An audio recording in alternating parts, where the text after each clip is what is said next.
कि आपको कोई डाउट नहीं रहा होगा, जितने तरीके हमारे क्वेश्चन करते हैं जनवरी को होगा, पॉसिबिलिटी आपका एग्जाम जनवरी को, तो कॉन्स्टेबल ऐसे बच्चे तैयार करना जनवरी में एग्जाम हो जाएगा, जनवरी में एग्जाम हो जाएगा, ठीक है। चलिए आज आप हेडिंग डालेंगे, वो डालेंगे वायुमंडल, एटमॉस्फेयर, वायुमंडल। आज आप हेडिंग डालेंगे एटमॉस्फेयर, वायुमंडल। यदि वायुमंडल की बात करें, वायुमंडल की बात करें तो हमारे वायुमंडल में क्या चीज है, क्या चीज वायुमंडल है, क्या वायु ही है, क्या वायु ही हमारे वायुमंडल में ऑप्शन है, आपने नहीं और भी चीजें हैं, अगर वो नहीं होती तो क्या हम आसपास हम देखते हैं आसपास मौसम बड़ा साफ है ना, आसपास मौसम बड़ी नमी है, तो इस वजह से आप देखते हैं कि वो हमारे जल वाष्प है। इसके अलावा हम देखते हैं कि कभी-कभी हम चलते हैं तो डस्ट हमारे नाक में जाती है, तो डस्ट भी हमारे क्या है, वायुमंडल का हिस्सा है। तो हमारे वायुमंडल का संगठन क्या है, आपने सीखा वायुमंडल हमने लिखा एटमॉस्फेयर, वायुमंडल। अगर हम वायुमंडल की बात करें तो वायुमंडल में हमारी जल वाष्प होती है, जल वाष्प होती है वायुमंडल में। इसके अलावा हम बात करें वायुमंडल में धूल के कण होते हैं, धूल के कण होते हैं। इसके अलावा वायुमंडल में हमारी वायु गैसें होती हैं, गैसें होती हैं। इन सभी से मिलकर हमारा एटमॉस्फेयर बनता है। तो एटमॉस्फेयर में ठीक, एटमॉस्फेयर में ठीक, एटमॉस्फेयर में हमें क्या करना है, हमें जल वाष्प करना है, धूल के कण करना है, गैसें करनी है। सबसे पहले शुरुआत करेंगे गैसों को लेकर, इसको लेकर शुरुआत करेंगे, सबसे पहले गैसों को लेकर शुरुआत करेंगे, आप हेडिंग डालेंगे एटमॉस्फेयर, वायुमंडल, हेडिंग डालेंगे वायुमंडल। और वायुमंडल में हम सबसे पहले हेडिंग डालेंगे, वो डालेंगे गैस, गैसें, गैसें हेडिंग डालेंगे। यदि हम गैसों को लेकर बात करें तो हमारे वायुमंडल में गैसें कौन-कौन सी हैं, आपकी नाइट्रोजन है, ऑक्सीजन है, कार्बन डाइऑक्साइड है, आर्गन है और हमारे पास ओजोन है। ये हमारे वायुमंडल में कुछ मात्रा में गैसें हैं। जैसे हम गैसों को लेकर बात करें तो आप सबसे पहले लिखेंगे हमारे वायुमंडल में एक नाइट्रोजन पाई जाती है, नाइट्रोजन है। इसके अलावा ऑक्सीजन है, ऑक्सीजन। इसके अलावा हमारे पास CO2 कार्बन डाइऑक्साइड है, कार्बन डाइऑक्साइड है, ऑक्साइड है, यानी CO2 है। इसके अलावा हमारे वायुमंडल में ओजोन है, सबसे पहले आर्गन, आर्गन और इसके अलावा ओजोन। ये सभी हमारी चीजें हैं, ये सभी हमारे वायुमंडल में पाई जाती हैं, ठीक है। ये सभी क्या है, ये सभी हमारे वायुमंडल में पाई जाती हैं। अगर वायुमंडल की बात करें ठीक, अगर वायुमंडल की बात करें तो नाइट्रोजन है, ऑक्सीजन है ना, इसके अलावा कार्बन डाइऑक्साइड है, आर्गन है और ओजोन है। चलिए सबसे पहले शुरुआत करें इसको लेकर, आप यहाँ लिख लीजिए ये सभी हमारे, ये सभी गैसें, ये सभी गैसें, गैसें हमारे वायुमंडल में यानी एटमॉस्फेयर में पाई जाती हैं, पाई जाती हैं। सबसे पहले शुरुआत करें इसको लेकर नाइट्रोजन को लेकर। अगर नाइट्रोजन को लेकर बात करें सबसे पहले आप हेडिंग डालिए नाइट्रोजन, नाइट्रोजन।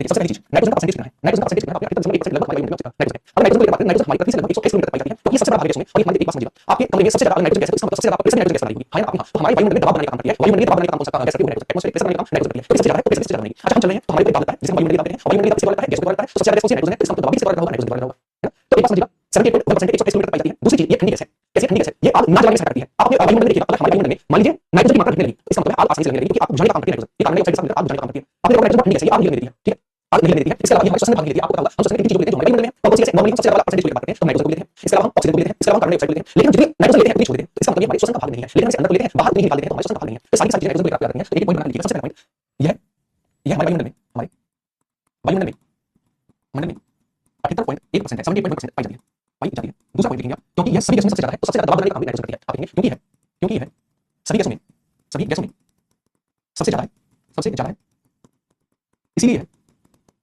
हमारे ऊपर सबसे ज्यादा प्रेशर भी बनाती है, प्रेशर भी बनाती है।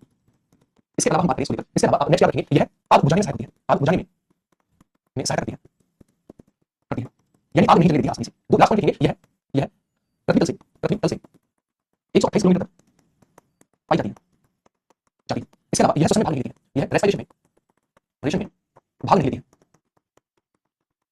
लेती है। ये सारे सारे पॉइंट्स को लेकर करते हैं, नाइट्रोजन को लेकर करते हैं। तो आप इन सभी पॉइंट नोट करिए। पहला पॉइंट है यह वायुमंडल में सबसे ज्यादा है 78.1%। इसके अलावा सबसे ज्यादा दबाव भी बनाएगी, प्रेशर भी बनाएगी। इसके अलावा आपको बुझाने में सहायता करती है। इसके अलावा पृथ्वी तल से 128 किलोमीटर तक पाई जाती है और ये रेस्पिरेशन में भाग नहीं लेती है, रेस्पिरेशन में भाग नहीं लेती है, ठीक है। चलिए ठीक, इसके अलावा बात करें रेस्पिरेशन को लेकर बात करें, आखिर रेस्पिरेशन में कौन सी गैसें भाग लेती हैं, रेस्पिरेशन में। तो आप इन रेस्पिरेशन में हमारी गैसें भाग लेती है जब हम सांस अंदर लेते हैं, क्या करते हैं सांस अंदर लेते हैं, अंदर और एक होता है बाहर। एक होता है हम सांस को बाहर निकालेंगे, यदि हम अंदर लेते हैं तो हम कौन सी गैस लेते हैं, आप हम नाइट्रोजन जो है, नाइट्रोजन को लेते हैं, वो लेते हैं 78.1%। हम ऑक्सीजन जो है वो लेते हैं, वो लेते हैं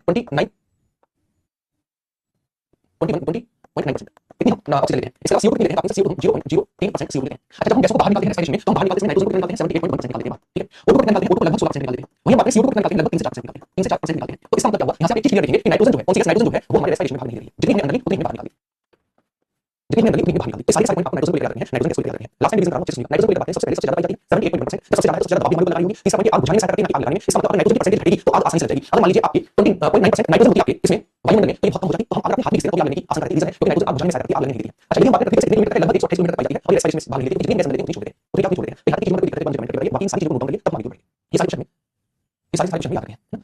चलिए फटाफट से नोट डाउन करिए, जो नोट डाउन हो जाए तो बता दीजिए, नोट डाउन हो जाए तो बता दीजिए।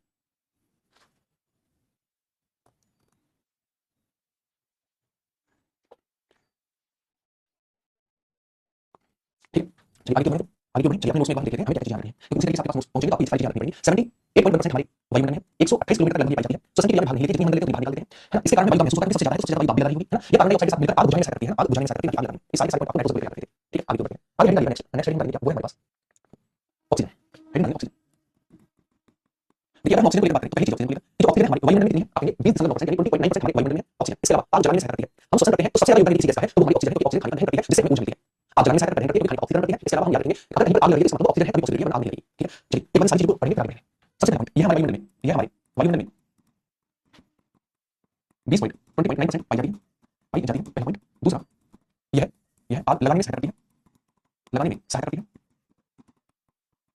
तीसरा पॉइंट आप याद रखेंगे, यह श्वसन में भाग लेती है, श्वसन यानी रेस्पिरेशन में भाग लेती है, में भाग लेती है और खाने का दहन करती है, खाने का ऑक्सीकरण करती है, ऑक्सीडेशन करती है, करण करती है, जिससे हमें एनर्जी मिलती है, जिससे हमें एनर्जी मिलती है। ठीक है, इसके अलावा आप याद रखेंगे क्योंकि रेस्पिरेशन में सबसे ज्यादा योगदान ऑक्सीजन का है, ऑक्सीजन का है। इसीलिए इसे जीवन रक्षक कहते हैं। ठीक, ये सारी चीजें आप याद रखेंगे, इसको ऑक्सीजन पॉइंट नोट करेंगे। सबसे पहला पॉइंट, सेकंड आप याद रखेंगे, थर्ड पॉइंट हमारे पास है, फोर्थ पॉइंट रहा, ये सारे पॉइंट आप याद रखेंगे। रिपीट करूंगा अच्छे से। सबसे ज्यादा योगदान हमारे श्वसन में रेस्पिरेशन में किसी गैस का है, तो वो हमारी ऑक्सीजन है। इसीलिए कहते हैं जीवन रक्षक गैस, लाइफ टाइम कहते हैं अपनी इस गैस को आपको ऑक्सीजन। इसके अलावा बात करें, आप लगाने में कोई गैस सबसे ज्यादा, तो हमारी कौन सी गैस है, वो हमारी ऑक्सीजन गैस। ठीक है, अच्छा रेस्पिरेशन की बात मैंने आपको बताया, रेस्पिरेशन में डिस्कस किया था। रेस्पिरेशन में आपको पूछ सकता है हम कितनी ऑक्सीजन लेते हैं और कितनी छोड़ते हैं, जब हम अंदर लेते हैं और बाहर छोड़ते हैं। ठीक है, अच्छा अंदर लेते हैं 20.9% अंदर लेते हैं, जब हम छोड़ते हैं लगभग 16% बाहर छोड़ते हैं। अच्छा रीजन क्या है कि हमने 20.9% लिया, 16% छोड़ी, बाकी हमारी खाने को दहन करने में, ऑक्सीडेशन करने में यूज हुई है। तो ये जो हमारा डिफरेंस आया लगभग 4% का, ये जो डिफरेंस है, ये जो डिफरेंस आया, ये वास्तव में क्या कर रहा है, इसी ने खाने का ऑक्सीकरण किया, ऑक्सीकरण किया, इसी ने क्या किया, खाने का ऑक्सीडेशन किया, ऑक्सीकरण किया। ठीक,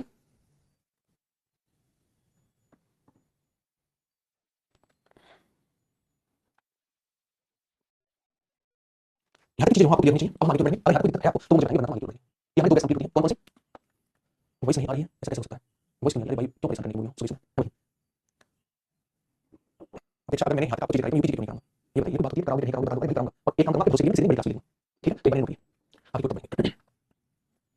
चलिए थोड़ा सा हम जान लेते हैं इसके बारे में, ऑक्सीजन के बारे में हमने क्या पढ़ा है, तभी तो चीजों को समझ आएंगे। अरे हाँ है ना, आपने बिल्कुल सही बात है।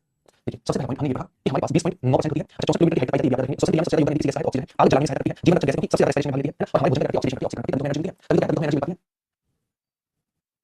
आगे बढ़ते हैं, आगे बढ़े, अगली गैस देखते हैं। अगली गैस हमारे पास कार्बन डाइऑक्साइड है, कार्बन डाइऑक्साइड है, हेडिंग करनी है कार्बन डाइऑक्साइड, CO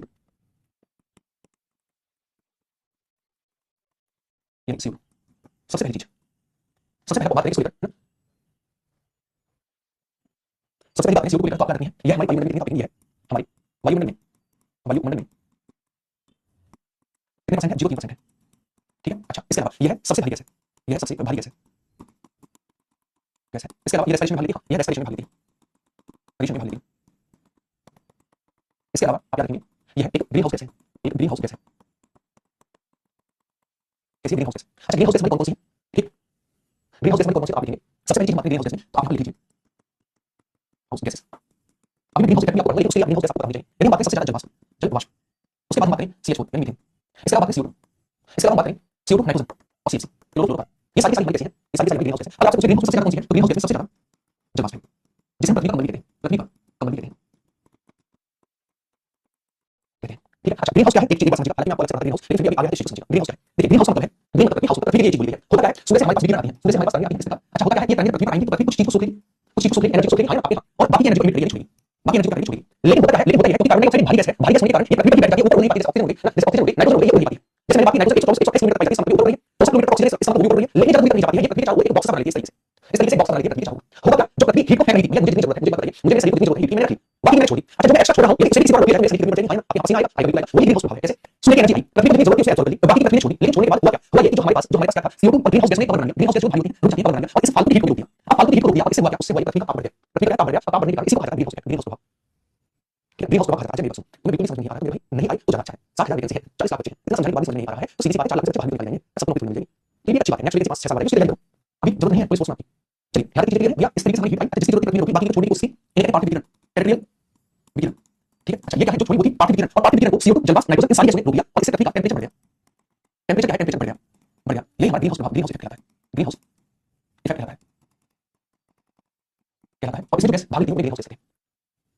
ठीक है, यहाँ तक चीजें है, आप याद रखेंगे, इन चीजों को आप नोट करेंगे, तो हमारे बढ़िए थोड़ा सा ग्रीन हाउस इफेक्ट के बारे में उसे समझेंगे, उसे समझेंगे, मैं यही समझा दूंगा आपको। लेकिन सबसे पहले पृथ्वी से हमारी विकिरण आती है ना, वेव्स आती है। अच्छा जो हमारी पृथ्वी को जरूरत थी, पृथ्वी में रोक देती है, बाकी की हीट को छोड़ के जिसे पार्थिव विकिरण कहते हैं, और पार्थिव विकिरण जिन गैसों के द्वारा रोक दी जाती है उन्हें ग्रीन हाउस गैस कहते हैं, जिससे पृथ्वी का टेंपरेचर बढ़ जाता है। ये हमारा ग्रीन हाउस इफेक्ट है, ग्रीन हाउस प्रभाव है। एक बार लिखेंगे क्या है, सूर्य से विकिरण, विकिरण हमारी पृथ्वी पर आती है, आती है, कुछ कुछ हीट पृथ्वी द्वारा द्वारा रोक दी जाती है, जाती है, बाकी की हीट, बाकी विकिरण निकाल दी जाती है, जाती है, जिसे पार्थिव विकिरण कहते हैं, जिसे पार्थिव विकिरण कहते हैं। इस पार्थिव विकिरण को, इस पार्थिव विकिरण को, विकिरण को कुछ भारी गैसों द्वारा, कुछ भारी गैसों द्वारा रोक लिया जाता है,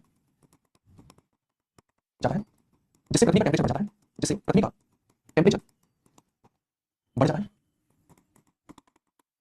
इसे ही ग्रीन हाउस इफेक्ट कहते हैं, ग्रीन हाउस इफेक्ट कहते हैं तथा इन गैसों को और इन गैसों को ग्रीन हाउस गैसेस कहते हैं, ग्रीन हाउस गैसेस कहते हैं। अच्छा, कौन कौन से ग्रीन हाउस गैसेस हैं? अभी आपको मैंने समझाया। हमारे पास कौन कौन से ग्रीन हाउस गैसेस आप कहेंगे? हमारे पास जल वाष्प, जल प्रवाष्प, इसके अलावा CH4, इसके अलावा नाइट्रोजन भी है, CO2 भी है, CFC भी है, ये सभी ग्रीन हाउस गैसेस हैं। क्या है greenhouse gases? Greenhouse gases सारी ये होती है हमारे पास ग्रीन हाउस इफेक्ट, इन ग्रीन हाउस इफेक्ट से कहते हैं। ठीक, तो एक बार सारी चीजों को देखेंगे, एक बार समझाता हूँ लास्ट बार। पृथ्वी से हमारी आपको पता है विकिरण आती है ना, रेडिएशन आती है। ये सोलर रेडिएशन पृथ्वी के द्वारा सूखी जाती है, पृथ्वी अपने हिसाब से सूख लेती है, बाकी रेडिएशन को पृथ्वी छोड़ती है। इसे कहते हैं पार्थिव विकिरण। पार्थिव मतलब पृथ्वी, मतलब पार्थिव मतलब पृथ्वी से उत्पन्न, उसे कहते हैं पार्थिव। अच्छा, पृथ्वी से उत्पन्न करने वाली पार्थिव तरंगें वेव्स जो होती हैं, ये ऊपर की ओर जाती हैं, लेकिन कुछ भारी गैस जो हमारे एटमॉस्फेयर से उड़ नहीं पाई, वो उसने कवर बना लिया पृथ्वी के चारों, जिससे हमारी पार्थिव विकिरण ऊपर नहीं जा पाई, यहीं पर रुक गई, जिससे पृथ्वी का टेम्परेचर बढ़ गया। यही हमारे पास ग्रीन हाउस इफेक्ट है। क्या है ग्रीन हाउस इफेक्ट? समझा? आपने यहाँ कोई दिक्कत नहीं चाहिए। दूसरा, हम ग्रीन हाउस इफेक्ट जो है इसे यूज कहाँ करते हैं? आपको पता है जहाँ पर ठंडे प्रदेशों में धूप बहुत कम मिलती है, वहाँ क्या रहता है? वहाँ पर ये चीज चलती है, जो हमारे प्लांट लगाए जाते हैं, एक बॉक्स में बंद कर दिए जाते हैं और उसमें क्या छोड़ दिया जाता है? ग्रीन हाउस गैसेस छोड़ दी जाती है। जैसे ही सूरज निकलता है, धूप पड़ती है, हीट अंदर जाती है और वो जो वेव्स हैं, जो हमारी ग्रीन हाउस गैसेस हैं, वो उस सौर विकिरण को बाहर निकाल देती हैं, अंदर टेम्परेचर बढ़ जाता है और हमारे अच्छे से पौधे हो जाते हैं। इसका यूज किया जाता है ठंडे प्रदेशों में। असल में ठीक है, अब बताइए यहाँ पर कोई दिक्कत है? तो ये हमारा ग्रीन हाउस इफेक्ट हुआ। एक बार से नोट कर लीजिए ना, नोट कर लीजिए तब हम आगे बढ़ेंगे।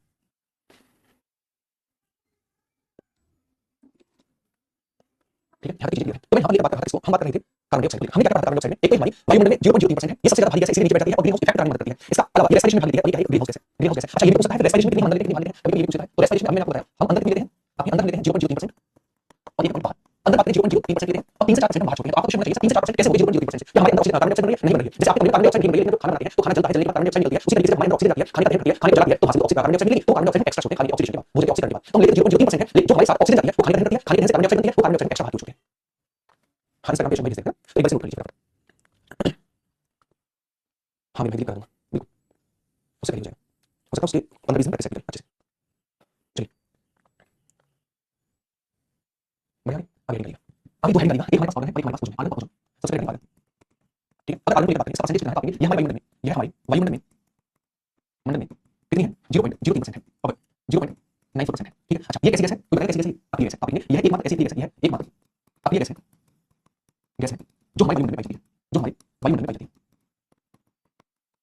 पाई जाती है। इसके अलावा हम बात करें नेक्स्ट हमारे पास आती है वो कौन सी है? वो है हमारे पास ओजोन। कौन सी है? ओजोन है। अगर हम ओजोन की बात करें दो पॉइंट याद रखते हैं।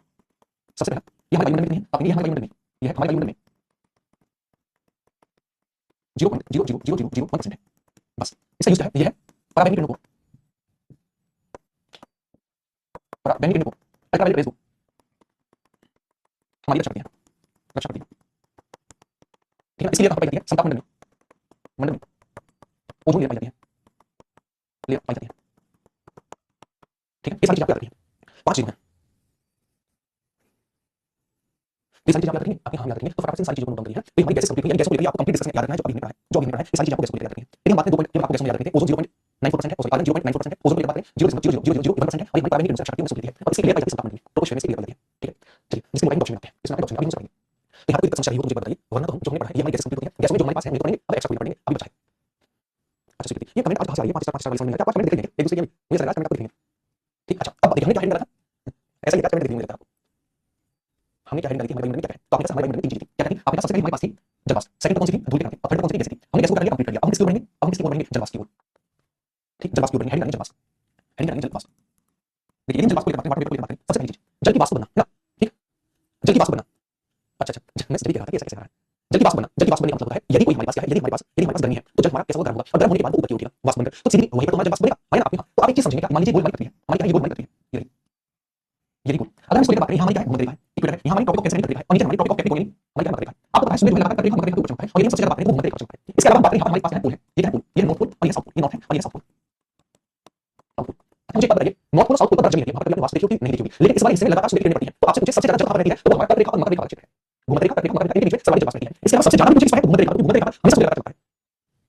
ठीक, इसके अलावा सबसे कम जल वाष्प कहां पर रहती है? तो ये सबसे कम जल वाष्प जो है हमारी पोल्स पर, नॉर्थ पोल और साउथ पोल पर। इसके अलावा मैंने ग्रीन हाउस गैस बताया जल वाष्प सबसे ज्यादा है, यानी ये करती है, ये करती है, ये करती है, ये चारों को एक कंबल सा बना देती है, चारों को क्या बना देती है? कवरिंग कर देती है, जिससे पृथ्वी से जाने वाली पार्थिव विकिरण जो है वो पार नहीं हो पाती है। जब पार्थिव विकिरण जो है वो पार नहीं हो पाती है तो होगा क्या? पृथ्वी का टेम्परेचर बढ़ेगा, इसलिए ग्रीन हाउस गैस में आती है। तो सबसे ज्यादा योगदान ग्रीन हाउस इफेक्ट में इसी का है, वो जल वाष्प है। इसके अलावा ये क्योंकि कवरिंग बना देती है पृथ्वी के चारों, इसी से पृथ्वी का कंबल भी कहा जाता है। ठीक है, मैं कह रहा था 5 स्टार क्या चल रहा है, समझ में आया? कुछ अपडेट होगा तो कुछ मान होगा ना। ठीक, तो आप एक बार देखेंगे कि क्या ध्यान रखना। एक तो ये है सबसे ज्यादा, ये है सबसे ज्यादा कहां पाई जाएगी? भूमध्य रेखा, भूमध्य रेखा पाई जाती है, रेखा पर पाई जाती है। दूसरा पॉइंट क्या है? दूसरा पॉइंट सबसे कम कहां होगी? तो ये तो सूरज ही नहीं चमकेगा तो जल वाष्प कैसे बनेगी? आप देखेंगे ये है सबसे कम पोल्स पर होती है, पर होती है। ठीक है, अच्छा इसके अलावा हम बात करें इसको लेकर, ये है ग्रीन हाउस गैस का, ग्रीन हाउस गैसेस में सबसे ज्यादा होती है सबसे ऊंचा होती है। इसके लास्ट में आप लिखेंगे ग्रीन हाउस गैसेस इसे पृथ्वी का कमल कहते हैं, इसे पृथ्वी का कमल कहते हैं। यहाँ की चीजों को दिक्कत है मुझे भाई, ये भाई जब अच्छा लगे भाई, बहुत बढ़िया, आपने फोटो भेजा, आपने फोटो भेजा, ठीक है इंस्टाग्राम पे, ऐसी बात है। यहाँ की चीजें क्लियर है, लेकिन मेरी आपका मन है, मैंने आपको कुछ बोला है लेकिन नहीं मैं फोटो किया, ठीक है मैं फोटो किया, यहाँ की चीजें हमारी क्लियर। उसके बाद बात करेंगे, उसके बाद बात करेंगे धूल का, अब 10 पार्टिकल धूल का, धूल का देखिए यदि बात करूं धूल का, ठीक है धूल का होता है हमारे एटमॉस्फेयर में इस प्रकार से धूल का है कि नहीं, आपके यहाँ से होता क्या है, ये 10 पार्टिकल जो है 10 पार्टिकल जो है ये अपनी ओर पानी को खींचते हैं, इसको खींचते हैं, पानी को खींचते हैं, इसके बाद पानी की बूंद आकर इन पर ठहर जाती है, इसके बाद आती है पानी की बूंद आकर इन 10 पार्टिकल पर ठहर जाती है, ठीक है। अच्छा इसका मतलब ये हमारे वायुमंडल में किसको रोक करता है, जल वाष्प को रोक करता है, पानी की बूंद को रोक करता है, ठीक है। आर्द्रता घटाई होता है, इसके अलावा बादल जब बनते हैं उनमें 10 पार्टिकल का योगदान होता है, क्योंकि जब हमारे एटमॉस्फेयर में जल वाष्प नहीं होगी तो हमारे बादल कैसे बनेंगे। अब ये चीजें आती हैं धूल के कण, धूल के कण के कण जल की बूंदों को रोक लेते हैं, ये आर्द्रता घटाई होते हैं, इन आर्द्रता को बना करते हैं, आर्द्रता घटाई होते हैं, ये बादल बनाने में सहायता करते हैं, बनाने में सहायता करते हैं। यहाँ की चीजों को दिक्कत मुझे बताइए, ठीक है। तो ये हमारे 10 पार्टिकल हुए। तो आज हमने एटमॉस्फेयर को पूरा कर लिया, वायुमंडल को। हमें वायुमंडल में क्या करना था आज की क्लास में, हमें जल वाष्प में को करना था, गैसेस को करना था और 10 पार्टिकल को करना था, धूल के कण को करना था। उसमें हमने जल वाष्प को भी पढ़ा, ठीक है। इसके अलावा हमने धूल के कण को भी पढ़ा और हमने सारी गैसेस को भी पढ़ा। तो आज हमारा एटमॉस्फेयर कंप्लीट हुआ है, ठीक है। तो इसका मतलब हमने किसको, हमने ब्रह्मांड यानी कॉस्मोस को कंप्लीट किया है, इसके अलावा हमने ग्रहों को कंप्लीट किया है और आज हमने एटमॉस्फेयर को कंप्लीट कर लिया है। इसके आगे का डिस्कशन हम कल करेंगे, ठीक है। आगे की चीजों को हम कल से पढ़ना शुरू करेंगे, ठीक। चलिए अगर ऐसे कोई दिक्कत परेशानी आई तो चलिए आगे करेंगे, मतलब पानी को रोकने के बाद हमारे एटमॉस्फेयर में आगे बढ़ा देते हैं, पानी की मात्रा बढ़ा देते हैं। हां जी, अरे तुम 5 स्टार देंगे, मुझे फोटो बनाना है, 5 स्टार करें तो वो भी खाने दे दूंगा, देखो ठीक है। हाँ अब देखिएगा आपकी मंडे से मतलब कल से यानी सैटरडे को आपकी यूट्यूब पर क्लास होगी geography practice set, geography practice मैं करा रहा हूँ प्रैक्टिस कितने बजे सुबह 8 से 9 PM। इसमें मैं आपको किसी प्रैक्टिस करा रहा हूँ, आप इसमें ज्योग्राफी साथ ही साथ बायो और यूपी जी इनकी प्रैक्टिस किया करेंगे, तो आप जरूर जरूर जरूर आने का प्रयास करना, क्योंकि आपका एग्जाम नजदीक है, बहुत अच्छे सारे सिलेबस पे कवर कर देंगे क्वेश्चन से, ठीक है। हाँ लिया मैं कल पढ़ूंगा, लिया टाइम हो गया 1 घंटे से ज्यादा कैसे होगा, देखिए लिया वायुमंडल की पढ़ते हैं कल पढ़ेंगे, ठीक। चलिए कल की क्लास में हल किया है और जितना आपको है उसका रिवीजन करिएगा और जब सुबह 8 से 9 के बीच में क्लास करने आई तो ज्योग्राफी के पहले और दूसरे चैप्टर को रिवाइज करेंगे, यानी मैं आपको चैप्टर भारतीय अवस्था उसे पूरा याद करेंगे पूरा इसे करेंगे और उसकी प्रैक्टिस साथ लगाएंगे आपसे। अभी देखना आपके क्वेश्चन सही होगा, आपका चैप्टर रिवाइज कल की क्लास। हाँ लंबे समय याद इसलिए हो जाता है, वो रिपीट करके पढ़ाऊंगा ताकि आपके दिमाग में चीजें बैठे, क्योंकि ऐसा ना हो मैं आपकी किताब पन्नों को पढ़ाई से कोई फायदा नहीं, ठीक। कुछ ऐसा करके एग्जाम तो पहले भी वो देख लेना अपना चैनल पर, उसको क्लास में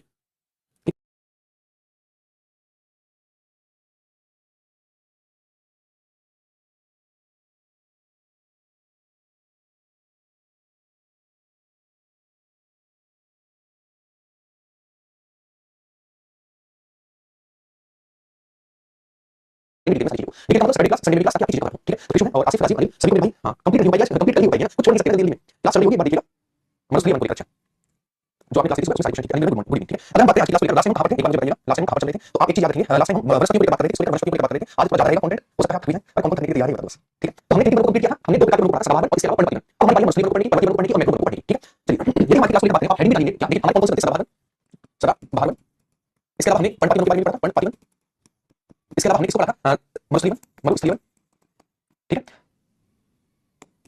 मरुस्थलीवन, पर्वतीवन और मैग्रोवन, और कौन से मैग्रोवन, ये हमें 5 लोग पढ़ना है, जिसमें सदा पर्णपातियों को पढ़ गया, एक बार नोट कर लीजिए, ठीक है। चलिए अगर आप आगे की ओर बढ़ेंगे तो हेडिंग डालेंगे कौन से, वो है पर्वतीवन, हेडिंग डालेंगे पर्वतीवन, पर्वतीवन।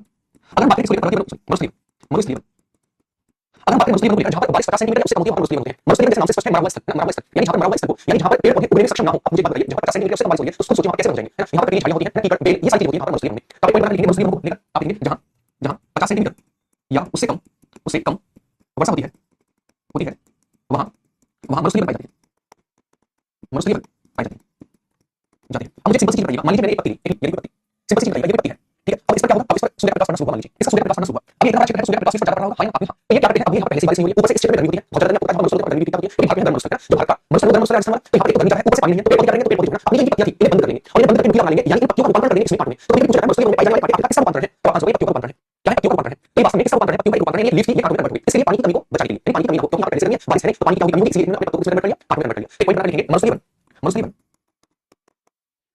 पानी की कमी को पूरा करने के लिए अपनी पत्तियों को कांटों में बदल लेते हैं, समझे आप? ये अपनी पत्तियों को किस तरह कन्वर्ट करेंगे, कांटों में। अगर बात करें क्षेत्र कौन सा है, तो आपको ये वाला पीला क्षेत्र दिख रहा होगा, ये पूरा क्षेत्र है, ये पूरा मरुस्थलीवन का एक भाग है, ये आपको दिख रहा है, ये वाला एरिया। इसके अलावा आपको ये वाला आंध्र प्रदेश तेलंगाना, यानी हम ये कह सकते हैं विदर्भ वाला क्षेत्र, वृष्टि छाया प्रदेश वाला क्षेत्र, वृष्टि छाया प्रदेश यानी जो हमारा वेस्टर्न घाट है, वेस्टर्न घाट के पीछे वाले हिस्से में बारिश नहीं हो पाती है, 50 सेंटीमीटर से कम बारिश होती है, तो इस वाले क्षेत्र में हमारे मरुस्थलीवन पाई जाती है, कौन से मरुस्थलीवन पाई जाती है। अगर इस क्षेत्र को लेकर बात करूं तो आप यहाँ पर क्लियर दिख रहे हैं कौन कौन सा भाग है, इसमें हमारा गुजरात आ रहा है, गुजरात, और सबसे बड़ा कौन सा हिस्सा है, राजस्थान का है, राजस्थान। इसके अलावा हरियाणा इसमें आता है, यहाँ पर हरियाणा, हरियाणा इसमें आता है, इसके अलावा इसमें पंजाब आता है, पंजाब इसमें आता है, ठीक, ये सभी क्षेत्र इसके होंगे। इसके अलावा वृष्टि छाया प्रदेश और वृष्टि छाया प्रदेश में मुख्य रूप से जो क्षेत्र आता है वो कौन सा है, वो है तेलंगाना आंध्र प्रदेश वाला क्षेत्र, तेलंगाना प्लस आंध्र प्रदेश वाला क्षेत्र जो है ये वृष्टि छाया प्रदेश वाला क्षेत्र हमारी मुस्लिम का हिस्सा है, ठीक है। इसे हम ऐसे नहीं कह सकते विदर्भ वाला क्षेत्र, कौन सा विदर्भ वाला क्षेत्र, क्योंकि विदर्भ वाला क्षेत्र जो है यहाँ पर बारिश जो है होने की बात है, रीजन है क्योंकि वृष्टि छाया प्रदेश में आता है, वृष्टि छाया प्रदेश में आता है तो इसमें क्या होता है, इसमें 50 सेंटीमीटर से कम होती है, 50 सेंटीमीटर से कम बारिश होती है, मुस्लिम का हिस्सा है, ठीक है। अच्छा इसमें कौन कौन से बात है, इसमें कीकर इसमें आता है ना, बेल इसमें आता है, इसके अलावा इसमें पाटीदार झाड़ियां इसमें आती हैं, ये सभी हमारे हिस्सा होता है, मुस्लिम का हिस्सा है। तो एग्जांपल के रूप में लिखिए, वैसे आपको पहचान लेंगे एग्जांपल में झाड़ियां, कीकर, कीकर, इसके अलावा बेल, ठीक, ये सभी हमारे एग्जांपल है, मुस्लिम का हिस्सा है। इनका क्षेत्र कौन कौन सा है, तो आप क्षेत्र में लिखेंगे, इनमें ये राजस्थान, इसके अलावा गुजरात, गुजरात, हरियाणा, हरियाणा, इसके बाद हमारे पास पंजाब, पंजाब वो है वृष्टि छाया क्षेत्र, वृष्टि छाया क्षेत्र, इन सभी में विस्तार है, इन सभी का विस्तार है, ठीक है। कोई दिक्कत एक बार में इस चीज को समझिए। सबसे पहले ये बताया जहां पर 50 सेंटीमीटर से कम बारिश हो रही हो या 50 सेंटीमीटर बारिश हो रही हो तो उस क्षेत्र में विस्तार है, मरुस्थलीय वनों का विस्तार है। अच्छा मरुस्थलीय वन जो होते हैं इनकी पत्तियां जो होती हैं ताकि प्रकाश पड़े और इनसे पानी बाहर निकले, इसलिए पत्तियों को कन्वर्ट कर देते हैं इसमें भागों में। तो मरुस्थलीय वनों में आखिरकार है क्या, लीफ है, पत्तियां है वास्तव में, ये कार्बन कन्वर्ट की, क्योंकि कम से कम मुझे एक बात बताइए, मेरे पास पहले पत्ती थी अब मैंने इसे इस प्रकार काट दिया, तो पहले प्रकाश ज्यादा था, पानी ज्यादा था, अब प्रकाश ही कम पड़ेगा तो पानी कम होगा, इस प्रकार पानी की कमी को लगा देते हैं, ठीक है। अच्छा यदि बात करें इसका क्षेत्र गुजरात भी है, राजस्थान भी है, हरियाणा भी है, पंजाब भी है, इसके अलावा विदर्भ वाला क्षेत्र, वृष्टि छाया प्रदेश वाला क्षेत्र, जहां पर वेस्टर्न घाट के पीछे वाले क्षेत्र पर बारिश नहीं होती है, क्योंकि वेस्टर्न घाट सारी बारिश निकाल देता है, पीछे वाले क्षेत्र में बारिश नहीं होती है, इस कारण ये वृष्टि छाया प्रदेश वाला क्षेत्र मरुस्थलीय वनों का विस्तार है, ठीक है। तो यहाँ की चीज है, इसके अलावा आपसे ये भी पूछ सकता है सर्वाधिक विस्तार मरुस्थलीय वनों का कहां है, तो सबसे ज्यादा विस्तार क्षेत्र क्या होगा, ये राजस्थान क्षेत्र। आप कहेंगे राजस्थान, राजस्थान में सबसे ज्यादा मरुस्थलीय वन है, मरुस्थलीय वन है, सबसे ज्यादा मरुस्थलीय वन किसमें है, वो है हमारा राजस्थान, ठीक है। कोई दिक्कत एक बार से नोट डाउन करिए, तो हमारी क्यों बनेंगे, तो हमारी क्यों बनेंगे, ठीक। तो ये हमारा मरुस्थलीय वन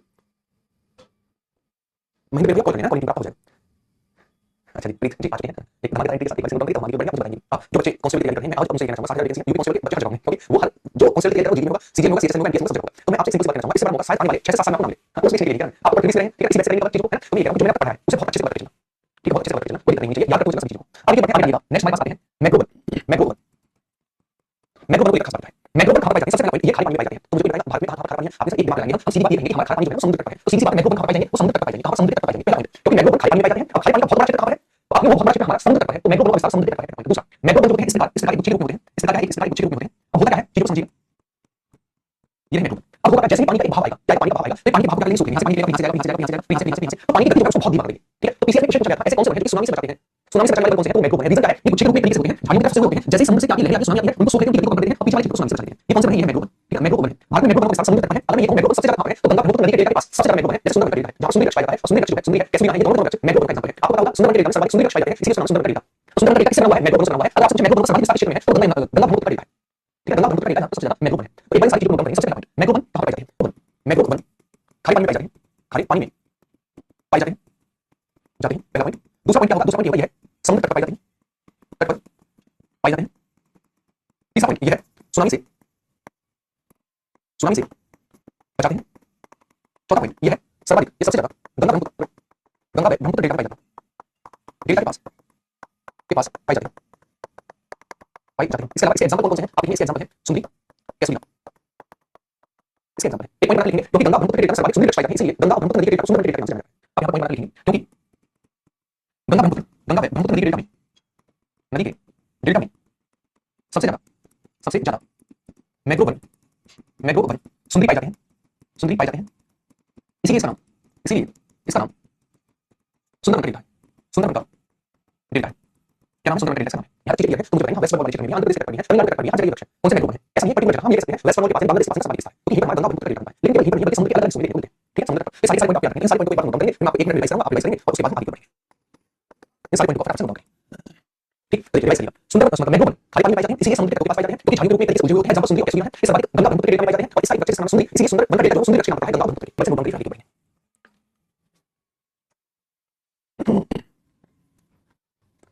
नोट डाउन तो बताते हुए चलना, हम बढ़ते हुए चलेंगे।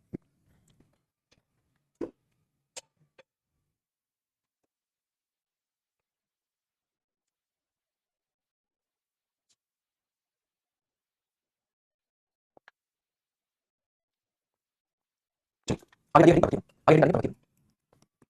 पर्वतीय अगर हम बात करें इसको पर्वतीय वन तो पर्वतीय वन का विस्तार वर्षा के आधार पर ऊंचाई का आधार होता है, एक अलग अलग प्रकार के पाए जाते हैं, लेकिन आपको तीन जानने की जरूरत है कि कौन से पाए जाते हैं। आपको याद रखना है पर्वतीय वन का विस्तार हिमालय के साथ साथ है, हिमालय के साथ साथ कैसे, ये वाला क्षेत्र जहां हिमालय का विस्तार है वहां हमारे वन का विस्तार है। कौन सा पर्वतीय वन का विस्तार है, ये पर्वतीय वन का विस्तार है। इसके अलावा कुछ पर्वतीय वन हमारे पाए जाते हैं, नीली और अन्य हिस्सों में पर्वतीय पाए जाते हैं, क्योंकि इनकी हाइट कम है, इस वजह से यहाँ पर कम है पर्वतीय, क्योंकि ऊंचाई अधिक होने के साथ पाए जाते हैं। इसके अलावा एनवायरमेंट पर्वतीय वन को समझिए, एनवायरमेंट चाहिए, हाइट नहीं फिर थोड़ा बहुत क्षेत्र में नीली और अन्य हिस्से पाए जाते हैं। इसके अलावा हिमालय के साथ साथ जैसे लद्दाख है, इसके अलावा जम्मू कश्मीर है, हिमाचल प्रदेश है, उत्तराखंड है, सिक्किम है, अरुणाचल प्रदेश है, इस क्षेत्र में पर्वतीय वन का विस्तार है। इसके एग्जांपल जैसे घास है, लीची है, इसके अलावा जूनिपर है, ओक है, टुंड्रा है, ये सभी कौन से आपके पर्वतीय वन है, ठीक। तो एक बार लिखेंगे आप पर्वतीय वन का विस्तार, पर्वतीय वन का विस्तार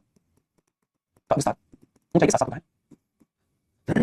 पर्वतीय वन का विस्तार हिमालय के साथ साथ है, हिमालय के साथ साथ है, हिमालय के साथ साथ जैसे अरण्य क्षेत्र को लेकर बात करें तो इनका क्षेत्र है कौन सा, हिमाचल प्रदेश, सॉरी सबसे पहले लद्दाख है, इसके अलावा जम्मू कश्मीर है, जम्मू कश्मीर है, इसके अलावा हिमाचल प्रदेश है, उत्तराखंड है, इसके अलावा हमारे पास सिक्किम है, सिक्किम, इसके बाद हमारे पास अरुणाचल प्रदेश है, अरुणाचल प्रदेश, और इसके अलावा दो क्षेत्र और हैं जहाँ पे पाए जाते हैं हमारे पास, जैसे नीलगिरी, नीलगिरी पर पर्वतीय और इसके अलावा अन्नमलाई हिल्स, अन्नमलाई पर्वत। इन क्षेत्रों पर पर्वतीय विस्तार है। तो आपसे पूछ सकता है पर्वतीय कहाँ पर नहीं पाए जाते हैं, ऑप्शन कुछ भी दे सकता है। तो मोस्टली तो आपको याद रखना है हिमालय के साथ है, जैसे हिमालय के लद्दाख हिमाचल प्रदेश है, जम्मू कश्मीर है, उत्तराखंड है, सिक्किम है, अरुणाचल प्रदेश है। ठीक, इसके अलावा हम बात करें अन्नमलाई और हमारे कौन से हैं, अन्नमलाई और हमारे पास नीलगिरी है। ठीक है, अच्छा इसके अभी एग्जांपल पूछेगा, एग्जांपल इंपॉर्टेंट है, तो एग्जांपल के रूप में आती है घास है, घास, लाइकेन, नीचे लिखते हैं लाइकेन। इसके अलावा हमारे पास ओक, ओक, देवदार, चीड़, स्प्रूस, स्प्रूस, ठीक है। इसके अलावा जूनिपर आदि, ये किसके एग्जांपल है? ये सभी हमारे पास एक टुंड्रा, टुंड्रा, ठीक है। ये सभी हमारे पास पर्वतीय वनों का एग्जांपल है। घास है, लाइकेन है, टुंड्रा है, देवदार है, ओक है, चीड़ है, स्प्रूस है, इसके अलावा जूनिपर है, ये सभी पर्वतीय वनों का है एग्जांपल है। ठीक है, तो यहाँ तक चीजें आप लिखिएगा।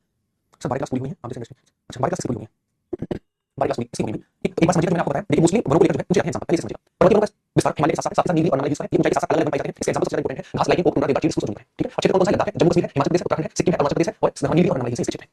ठीक है, एक बार नोट करिए। World geography classes, world geography classes में नहीं बता सकता। ठीक है, लगभग मैं इंडियन ज्योग्राफी को लेकर बात करूं, आपकी 35 से 36 क्लास होगी, लेकिन घंटे के हिसाब से आपको 42 घंटे करीब पढ़ चुके हैं और आज भी क्लास चल रही है, और कल भी क्लास नहीं होगी। तो घंटे के ये भी बहुत होगा, मुझे लगा जब होगी हम ऐसा कर सकते हैं, इसी बड़ी क्लासेस में हम ये डिसाइड कर सकते हैं क्लास में करूंगा। क्या फायदा उसका? पढ़ लिए और आपको होगा कुछ। तो एक बड़ी सारी चीजें नोट करिए, नोट करिए, बहुत जल्दी से पढ़िए। मारो कमेंट, वर्ल्ड ज्योग्राफी की क्लास में समझ में नहीं कमेंट मारती, जिसका जवाब हर कमेंट को पूरी तरीके से सब नाम की चीज है नहीं। ठीक है, तो ये आपके बनते हैं कंप्लीट कंप्लीट हो गए। दो चीज याद रखिएगा, सबसे ज्यादा आपको 99% आपको मन में याद रखना है, तो वो है हमारे पास एग्जांपल, यानी कौन से एग्जांपल कौन सा है। दूसरा, इनका क्षेत्र किस क्षेत्र में विस्तार है। ठीक है, क्षेत्र याद रखना है। उसके बाद आपको मन करे तो आप दो शुरुआत के तीन जो है मरुस्थलीय वन और हमारे पास सदाबहार, इसके रेनफॉल याद रखेंगे, रेनफॉल याद रखेंगे, विस्तार कौन सा है, इन तीनों आपको केवल ये चीज याद रखनी है, इसको लेकर मन को लेकर केवल ये चीज।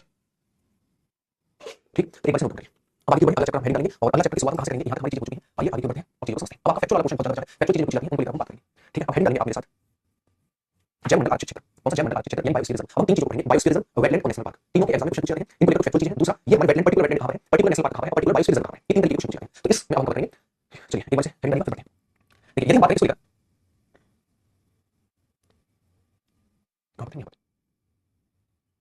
ठीक है, देखिए जैवमंडल आर्कटिक क्षेत्र बनाए किसी जाते हैं।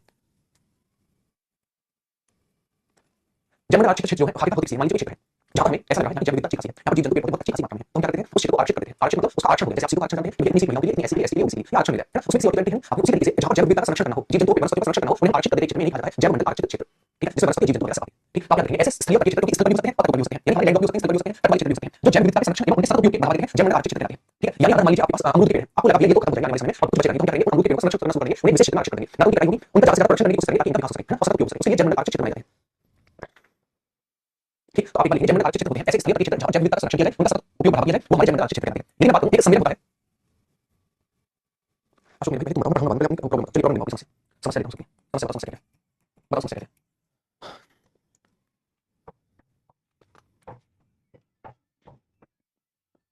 बताओ समस्या क्या है।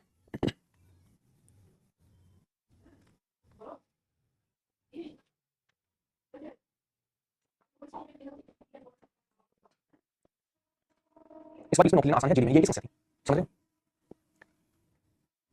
चलिए आगे बढ़ते हैं, आगे बढ़ते हैं। अगर हम बात करें शुरुआत से 1971 में एक कार्यक्रम चला एनएबी, एनएबी कार्यक्रम चला, उसके अंतर्गत इसकी शुरुआत किसी बायोस्फीयर रिजर्व, यानी हम जीवों का और वनस्पतियों का संरक्षण करेंगे, जैव का जीवों का संरक्षण करेंगे, उसके लिए कार्यक्रम की शुरुआत हुई एनएबी। इसके बाद यूनेस्को द्वारा, इसका मतलब मैन एंड बायोस्फीयर कार्यक्रम, इसके बाद यूनेस्को द्वारा शुरुआत हुई पहला जो बना वो 1979 में बना। ठीक, राष्ट्रीय जैवमंडल रिजर्व कार्यक्रम 1986 में शुरू हुआ, बाद में शुरुआत हुई, बाद में टोटल 18 है, नीलगिरी का 1986 में और यूनेस्को में 22 में, यूनेस्को में 22 में, चीजों को समझिए इस तरीके से। शुरुआत 1971 में होती है, शुरुआत 1971 में एक कार्यक्रम चला एनएबी, मैन एंड बायोस्फीयर कार्यक्रम, सबसे पहला 1979 में बना। ठीक है, लेकिन भारत का नहीं था, सबसे पहला।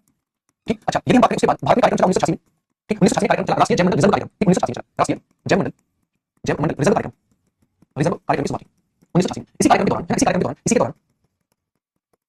1986 में नीलगिरी, नीलगिरी पहला पहला बायोस्फीयर बना है, कहां नीलगिरी, तो नीलगिरी है तमिलनाडु में नीलगिरी। ठीक है, ये पहला टोटल हमारे पास कितने हैं, टोटल हमारे पास 18, टोटल कितने 18 है, जिसमें से यूनेस्को में कितने शामिल है, यूनेस्को में हमारे 12 शामिल है, कितने 12 यूनेस्को में शामिल है। ठीक, तो आपको पहली चीज 1971 शुरुआत, इसके बाद कौन सा कार्यक्रम एनएबी, मैन एंड बायोस्फीयर कार्यक्रम। इसके बाद 1979 में भारत में शुरुआत हुई राष्ट्रीय जैवमंडल रिजर्व कार्यक्रम की 1986 में, 1986 में भारत का पहला बायोस्फीयर रिजर्व बना नीलगिरी, जो तमिलनाडु में है। टोटल भारत में 18 है और यूनेस्को में 12 है, यूनेस्को में कितने शामिल है, 18 से 12 यूनेस्को में शामिल है, ऐसा नहीं 18 है 12 और नहीं, 18 से 12 यूनेस्को में शामिल है। ठीक, तो ये हमारा टोटल हुआ। इसके बाद हमारी आगे बढ़े,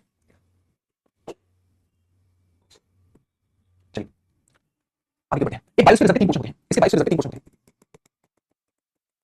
कितने पोर्शन होते हैं, 3 भाग होते हैं। कौन कौन से 3 भाग, एक होता है हमारा क्लोज क्षेत्र। ठीक है, दूसरा होता है हमारे पास बफर जोन, मध्यवर्ती क्षेत्र, कौन सा बफर जोन, मध्यवर्ती क्षेत्र। तीसरा होता है हमारे पास ट्रांजिशन क्षेत्र, संक्रमण क्षेत्र। अच्छा क्या है, देखिए ट्रांजिशन क्षेत्र, संक्रमण क्षेत्र होता है सबसे भारी वाला क्षेत्र, उसके बाद आता है बफर क्षेत्र और उसके बाद आता है क्लोज, यानी हमारे पास क्लोज जोन। ठीक, इसको लेकर बात करें तो इसमें हम घूम सकते हैं, घूम सकते हैं इसमें बहुत आसानी से। ठीक है ना, अच्छा इसके अलावा वन कटाई कर सकते हैं, वन कटाई कर सकते हैं। अच्छा वन कटाई कर सकते हैं, इसलिए होता है ये कुछ लोगों के लिए होता है जो वहां पे रहने वाले होते हैं, जिनका जीवन यापन होता है उस क्षेत्र में पहले से रहने वाले हैं, वो यहाँ पर वन कटाई कर सकते हैं। ऐसा नहीं आप काटना शुरू कर दिया, नहीं, यहाँ पर वन कटाई कर सकते हैं जो वहां पे पहले से रहने वाले होते हैं। जैसे मान लीजिए आपके गांव जो है किसी हाईवे पर आ गया ना, तो आपको सरकार मुआवजा देती रहेगी, सरकार को मिलेगी, तो उसी तरीके से ऐसे जनजाति के लोग होंगे जो उन वनों पर निर्भर होंगे। जब उसे वाइस प्रेसिडेंट नहीं बनाया होगा, जब उन्हें वाइस प्रेसिडेंट बना दिया गया तो उनको इतनी उन्नति दी कि वो नौकरी कर सकते हैं, मिलिट्री डिपार्टमेंट में, ये उनकी जीविका है, तो ऐसा नहीं कि वो पूरे नौकरी करते हैं, मिलिट्री डिपार्टमेंट में जीविका करते हैं, यहाँ पर नौकरी कर सकते हैं, साथ ही साथ कर सकते हैं, ये होता है संक्रमण क्षेत्र का क्षेत्र। दूसरा हमारे पास मध्यवर्ती क्षेत्र, अगर मध्यवर्ती क्षेत्र की बात करें तो अगर हमें इसमें जाना है, तो इसमें गवर्नमेंट की अनुमति लेनी पड़ेगी, जो वहाँ पर गवर्नमेंट काम करते हैं, जो वहाँ पर उस वाइस प्रेसिडेंट की तो गवर्नमेंट का हिस्सा है, तो उनसे अनुमति के बाद इसमें जा सकते हैं। इसके अलावा अगर हमें कोई रिसर्च करनी है, कोई अनुसंधान करना है, तो हम यहाँ कर सकते हैं, ठीक है। मान लीजिए यूनिवर्सिटी और आपको रिसर्च का मिला है कि आपको जाकर भैया कोई ऐसी वनस्पति देखनी है जो बिल्कुल थोड़ी सी होगा, जो इस समय अधिक नहीं हो, अब बिल्कुल वाली हो, तो आपको ऐसी निजी क्षेत्र में देखनी है, आप वहाँ पहुंचे, आपके पास रिसर्च करनी है, रिसर्च के लिए है, हमें अनुमति दीजिए, उसके बाद चले जाएंगे। तो इस तरीके से जो बहुत जो होता है इसमें अनुमति के बाद गवर्नमेंट की अनुमति गवर्नमेंट की अनुमति हमें ले सकता है, इसमें हम घूमने फिरने के लिए बल्कि अनुसंधान वगैरह के लिए रिसर्च के लिए जा सकते हैं, गवर्नमेंट की तारीफ ले सकते हैं। एक टॉपिक है इसमें, इसमें केवल केवल सरकारी अनुमति के बाद ही जा सकते हैं, सरकारी अनुमति के बाद ही जा सकते हैं, के बाद ही जा सकते हैं, और इसलिए जा सकते हैं केवल रिसर्च आदि के लिए, आदि के लिए यानी हमें रिसर्च वगैरह करनी है तभी हम जा सकते हैं सरकारी अनुमति लेकर, वैसे नहीं जा सकते। अब बताइए ओजोन, ओजोन जो है इसमें केवल सरकारी लोग जा सकते हैं। मान लीजिए यहाँ पर फॉरेस्ट डिपार्टमेंट में फॉरेस्ट गार्ड फॉरेस्ट रेंजर लगे ना, तो आप यहाँ पर जा सकते हैं, आपको अनुमति होगी, आपका काम यहाँ पर काम करना, तो वहाँ पर केवल सरकारी कर्मचारी जा सकते हैं इस ओजोन में, ठीक। तो यहाँ पर केवल सरकारी कर्मचारी जा सकते हैं, कर्मचारी जा सकते हैं, ठीक है। तो आपने तीन चीजें समझा, सबसे पहला वाइस प्रेसिडेंट के तीन पोजीशन होते हैं, सबसे पहला ट्रांजिशन, दूसरा बफर जोन, तीसरा पोजीशन। ट्रांजिशन क्षेत्र में घूम सकते हैं, कह सकते हैं, जो आप देखते हैं वाइस प्रेसिडेंट में आप वाइस प्रेसिडेंट में जाने के बाद मान लीजिए अंदर में आपने फोटो दिया, फोटो लगे नाम पर किसी के साथ फोटो दिया, तो वास्तव में किस क्षेत्र में हुए, वो ट्रांजिशन क्षेत्र, संक्रमण क्षेत्र में हुए है ना। आप ओजोन में नहीं जा सकते और आप बफर जोन में नहीं जा सकते, सरकारी अनुमति नहीं हो। इसके अलावा इसमें घूम सकते हैं, आप वहां की जानकारी ले सकते हैं, वो कर सकते हैं, यहाँ पर बस सकते हैं, अपने डेरा सकते हैं, जो है आदिवासी निवासी। इसके बाद हमारे पास बफर जोन की बात करें, इसमें केवल गवर्नमेंट की अनुमति की बात कर सकते हैं, वो भी सरकार के लिए, और ओजोन जो है इसमें केवल सरकारी लोग रह सकते हैं, इसमें आम जनता नहीं आ सकती, ठीक है। तो इस वाली चीज को नोट करेंगे, हमारी बढ़ेगी, ये हमारी पार्ट होता है वाइस प्रेसिडेंट का। ये सारी चीजें पीएनजी देखो, चाहो तो करो, ना चाहो तो करो, मेरी बात को नोट करना और इससे पीएनजी नोट करना, बहुत फैक्ट चीज है। ऐसा कुछ नहीं है, आप जो बच्चे ज्योग्राफी का क्वेश्चन है उसमें ऐसा कुछ नहीं है, इसमें बहुत समझने की जरूरत है, आपको डेटा का क्वेश्चन आपको समझने वाला वो आपका होगा। नोट डाउन करते हैं।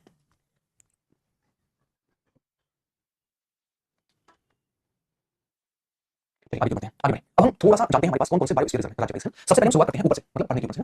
ये आपको पता है, देखिए मैं एक बार पांच पांच लेते हैं, बहुत आसानी से पांच पांच लेते हैं। सबसे पहले हमारे पास ये वाला, ये है लद्दाख, लद्दाख है, ठीक है। दूसरे पर हम लेते हैं हमारे पास ये रहा गुजरात, ये रहा गुजरात, ठीक है। इसके अलावा हम लेते हैं ये रहा एमपी, ये कौन सा क्षेत्र है, ये एमपी, ठीक है। इसके अलावा ये छत्तीसगढ़, ये कौन सा क्षेत्र है, ये छत्तीसगढ़। नीचे क्यों आएंगे तो हम यहाँ पर देखने को मिलेगा ये वाला केरल, उसके बाद नीचे तमिलनाडु, नीचे तमिलनाडु, यहाँ पर आंध्र प्रदेश, यहाँ पर ये आंध्र प्रदेश, ये वाला, ठीक है। उसके बाद ये है उड़ीसा, ये कौन सा, ये है उड़ीसा। उसके बाद ये है वेस्ट बंगाल, ऊपर की ओर है सिक्किम, ये है असम, ये है मेघालय, ये है मेघालय, ठीक है, ये है मेघालय। इसके बाद ये है अरुणाचल प्रदेश, अरुणाचल प्रदेश, ऊपर है उत्तराखंड, है उत्तराखंड। एक बार समझिएगा, एक बार समझिएगा, बायोलॉजी नोट्स प्रोवाइड करवा दीजिए। अच्छा ठीक है, समझिएगा। सबसे पहले सी नोट्स कहाँ है, तो ये हमारा लद्दाख में, सी नोट्स कहाँ है, लद्दाख में। उसके बाद हमारी बढ़ी, ये हमारा एमपी है, एमपी में पन्ना और पचमढ़ी, ये कहाँ है, पन्ना और पचमढ़ी, ये एमपी में। उसके बाद ये है गुजरात, गुजरात में कक्षर, कहाँ है, गुजरात में कक्षर। उसके बाद हमारी बढ़ी, ये हमारा अचानक अमरकंटक, ये कहाँ है, छत्तीसगढ़ में, ये कहाँ है, छत्तीसगढ़ में है, अचानक अमरकंटक, ठीक। नीलगिरी कहाँ है, नीलगिरी तमिलनाडु में, ये वाला क्षेत्र तमिलनाडु, तमिलनाडु में नीलगिरी। उसके अलावा ये केरल वाला क्षेत्र, यहाँ पर असम, कहाँ है केरल में, असम कहाँ है, केरल में है, ये मनाली, ये तमिलनाडु, तमिलनाडु में है मनाली। इसके अलावा आंध्र प्रदेश में सीसर, कहाँ है आंध्र प्रदेश, आंध्र प्रदेश में सीसर, सिम्पलीपाल कहाँ है, उड़ीसा में, उड़ीसा में सिम्पलीपाल। इसके अलावा सुंदरबन कहाँ है, वेस्ट बंगाल में, वेस्ट बंगाल में है सुंदरबन। नौकरी कहाँ है, नौकरी मेघालय में, मेघालय की सबसे ऊंची चोटी, यहाँ पे पूर्वोत्तर भारत की सबसे ऊंची चोटी नौकरी है, ठीक है, नौकरी है। इसके अलावा बात करें डिब्रू सैखोवा मानस जो है, ये हमारे अरुणाचल प्रदेश में, सॉरी असम में, असम में डिब्रू सैखोवा मानस, कहाँ पर असम में। दिबांग, दिबांग हमारा अरुणाचल प्रदेश में, अरुणाचल प्रदेश में है दिबांग और दिबांग, ठीक है। इसके अलावा कंचनजंगा वही सिक्किम में, ये कहाँ पे सिक्किम में है, कंचनजंगा। नंदा देवी उत्तराखंड में, नंदा देवी उत्तराखंड में। यहाँ पर आप एक देखिएगा केंद्र शासित प्रदेश जिसका नाम है अंडमान निकोबार, ये अंडमान निकोबार, इस पर हमारा ग्रेट निकोबार, कौन सा ग्रेट निकोबार है, ये हमारा अंडमान निकोबार है, अंडमान निकोबार का ग्रेट निकोबार, ठीक है। तो हमारे बायोस्फीयर रिजर्व है सारे के सारे, याद रखें शुरुआत में सबसे पहला लद्दाख में है सी कोस्ट, उत्तराखंड में है नंदा देवी, सिक्किम में है कंचनजंगा, दिबांग, दिबांग अरुणाचल प्रदेश, डिब्रू सैखोवा मानस असम में, नौकरी मेघालय में, सिम्पलीपाल उड़ीसा में, है ना। इसके अलावा सुंदरबन वेस्ट बंगाल में, सीसर आंध्र प्रदेश में, मन्नार की खाड़ी तमिलनाडु में, अलसम हमारे केरल में। उसके बाद मध्य प्रदेश में कौन सा अन्ना और पचमढ़ी है, ये छत्तीसगढ़ में हमारा अचानक अमरकंटक। उसके अलावा हमारे कौन से बचे, ये हमारी सारी बायोस्फीयर रिजर्व है, ठीक है, ये हमारी बायोस्फीयर रिजर्व है, ठीक है। अच्छा थोड़ी सी डिस्कशन करेंगे आगे की ओर, आप देखिएगा यहाँ पर समझिएगा ये वाला। सबसे पहले बात करें ये कक्षाण, ये सबसे बड़ा बायोस्फीयर रिजर्व है, सबसे बड़ा बायोस्फीयर रिजर्व है, सबसे बड़ा, ठीक है। दूसरी चीज बात करें, सबसे छोटा कौन सा है, डिब्रू सैखोवा, ये डिब्रू सैखोवा कहाँ है, अपनी असम का है, ये सबसे छोटा, ये सबसे छोटा, छोटा बायोस्फीयर रिजर्व, रिजर्व, ठीक है। यहाँ पर आपको दिखा हुआ नीलगिरी, ये सबसे पहला, ये सबसे पहला, पहला बायोस्फीयर रिजर्व, सबसे पहला है। साथ ही साथ इसको लेकर बात करें कौन सा, नीलगिरी, ये सबसे पहला है जो यूनेस्को में शामिल हुआ, यूनेस्को में शामिल हुआ, यूनेस्को में शामिल पहला बायोस्फीयर रिजर्व, रिजर्व कब शामिल हुआ था, 2000 में शामिल हुआ था इसलिए यूनेस्को में। इसके अलावा सबसे पहले बना था 1986 में बना था सबसे पहला बायोस्फीयर रिजर्व, ठीक। इसके अलावा हम बात करें, ये हमने देखा मन्नार की खाड़ी, एक मात्र ऐसा बायोस्फीयर रिजर्व जो कि तट पर है ना। तटीय बायोस्फीयर रिजर्व कौन सा है, मन्नार की खाड़ी तमिलनाडु में, आप देखेंगे यह एकमात्र, यह एकमात्र तटीय तटीय बायोस्फीयर रिजर्व, रिजर्व एकमात्र तट पर है, कहाँ पर, तमिलनाडु में, ठीक। तो आप एक बार सारी चीजों को दिमाग में रखिए जो मैंने आपको बताया। इसके बाद यूनेस्को में शामिल वाली देखेंगे, लेकिन उससे पहले आपको ये पता होना चाहिए हमारे है कौन से। एक बार तो शांति से समझेंगे, और जैसे सीक्वेंस कहते हैं लद्दाख है, ना एक बार समझिएगा। सबसे पहले हम बात करें लद्दाख का सीक्वेंस, है ना, इस तरह से चलते हैं। लद्दाख का सीक्वेंस, मध्य प्रदेश का पन्ना और पचमढ़ी, उसके अलावा गुजरात का कक्षाण जो कि सबसे बड़ा बायोस्फीयर रिजर्व है, उसके अलावा छत्तीसगढ़ का अचानक अमरकंटक, उसके बाद नीचे आई तो हमारे पास केरल और तमिलनाडु, केरल में अगस्त्य और तमिलनाडु में दो है नीलगिरी और मन्नार की खाड़ी। नीलगिरी सबसे पहला बायोस्फीयर रिजर्व था जो कि 1986 में बना, इसके अलावा यूनेस्को में शामिल पहला बायोस्फीयर रिजर्व 2000 में शामिल हुआ नीलगिरी था। इसके अलावा मन्नार की खाड़ी एकमात्र तटीय बायोस्फीयर रिजर्व है, ठीक। अच्छा यदि हम बात करें इसको लेकर, शेषाचल वो आंध्र प्रदेश में है, उसके बाद सिम्पलीपाल उड़ीसा में है, सुंदरबन वेस्ट बंगाल में है, नौकरी मेघालय में है, डिब्रू सैखोवा मानस असम में है, कंचनजंगा सिक्किम में है और दिबांग दिबांग अरुणाचल प्रदेश में है। ये हमारे सारे बायोस्फीयर रिजर्व एक बार नोट करके तब आगे बढ़ेंगे, तब आगे बढ़ेंगे।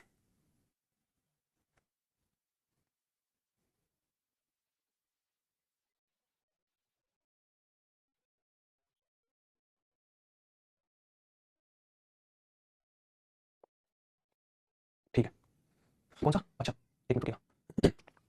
Cold desert, cold desert correct लीजिए हिमाचल प्रदेश में। कौन सा कोल्ड डेजर्ट? देखिए कोल्ड डेजर्ट समझिएगा, मैं लिखवाया कोल्ड डेजर्ट, एक मिनट रुकिएगा। कोल्ड डेजर्ट का क्षेत्र देखिएगा, कोल्ड डेजर्ट का क्षेत्र है नॉर्थ, मैं आपको लिखवा देता हूँ नॉर्थ हिमाचल प्रदेश, नॉर्थ हिमाचल प्रदेश इसका क्षेत्र है नॉर्दर्न, है ना? तो ये कंप्लीटली हिमाचल प्रदेश ना होगा, इसका क्षेत्र लद्दाख में है, सीधा उसका नॉर्दर्न पार्ट में पड़ता है, इसमें हिमाचल प्रदेश में, लेकिन हिमाचल प्रदेश में भी है, इसका क्षेत्र लद्दाख में चला गया है। पहले जब लद्दाख और जम्मू कश्मीर एक ही उसमें थे तभी हमारा काम होता था हिमाचल प्रदेश में, लेकिन जब से दो है इसका क्षेत्र लद्दाख में जा रहा है। अगर आपसे कंप्लीटली कंप्लीटली नहीं है तो इसका नॉर्दर्न वाला पोर्शन है हिमाचल प्रदेश के भाग से क्लोज है, और इसका थोड़ा सा भाग हमारा लद्दाख में है। तो लिखना है कंप्लीटली से लीजिएगा हिमाचल प्रदेश, हिमाचल प्रदेश तो क्या आपको बोला हिमाचल प्रदेश में इसको कैसे नोट करें, मैं बताऊंगा, नोट करने की मैं थोड़ी देर में दूंगा और फ्लाइट टिकट और आपको प्लान करूंगा और मैं आपकी नोट्स बनाता हूं, वहां से दूंगा बस, ठीक है? इसे नोट कैसे करें, अब मैं नोट करने का तरीका पेपर कैसे करोगे बताओ, पेपर कैसे करोगे? बढ़िया वीडियो चलिए अब याद रखिएगा जो हमारे सामने है इसमें यूनेस्को, अगर यूनेस्को शामिल करके बात करें तो आपको 12 याद रखने हैं, स्टेट वाइज, जैसे उत्तराखंड का नंदा देवी है, इसके अलावा हमारे पास छत्तीसगढ़ का है अचानक कर्नाटक, इसके अलावा हम याद रख सकते हैं तमिलनाडु का नीलगिरी और मनाली, ये दोनों इसमें 22 यूनेस्को में शामिल है। इसके बाद याद रखें मध्य प्रदेश हमारे पास ना जो कि 2020 में शामिल हुआ, सबसे लेटेस्ट हमारे पास करना है, जो यूनेस्को में सबसे बाद शामिल हुआ है, ठीक है? इसके अलावा वेस्ट बंगाल का है कौन सा सुंदरबन जो यूनेस्को में शामिल है, इसके अलावा मेघालय का नौकरी हमारे शामिल है, अपनी यूनेस्को में शामिल है, इसके बाद हमारे पास राजस्थान जो कि हमारे केरल में यूनेस्को में शामिल है, सिक्किम का अंजनी यूनेस्को में शामिल है, ठीक? और हमारा दो है, एक है हमारे पास उड़ीसा का सिद्धिपाल, उड़ीसा का सिद्धिपाल ये भी यूनेस्को में शामिल है, और एक हमारे पास ये यहाँ पर है कौन सा, वो है हमारे पास ग्रेट निकोबार जो कि अंडमान निकोबार में है, ये बारी यूनेस्को में शामिल है।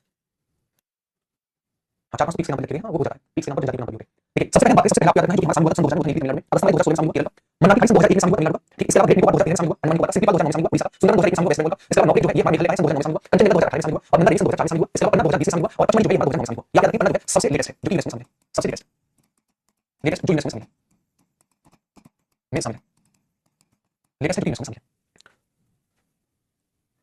ठीक है? चलिए गुस्सा नहीं बोलता, अरे आपको नोट्स बनाने चाहिए खुद से, हम नोट्स कैसे बनाएंगे वो करेंगे, मैं कैसे बनाऊंगा नोट्स कैसे हाथ से, ठीक है? तो एक बार से नोट बनाइए, हमारी सारी सारी जो यूनेस्को में शामिल है, ठीक है? और ये बढ़िया कीजिए,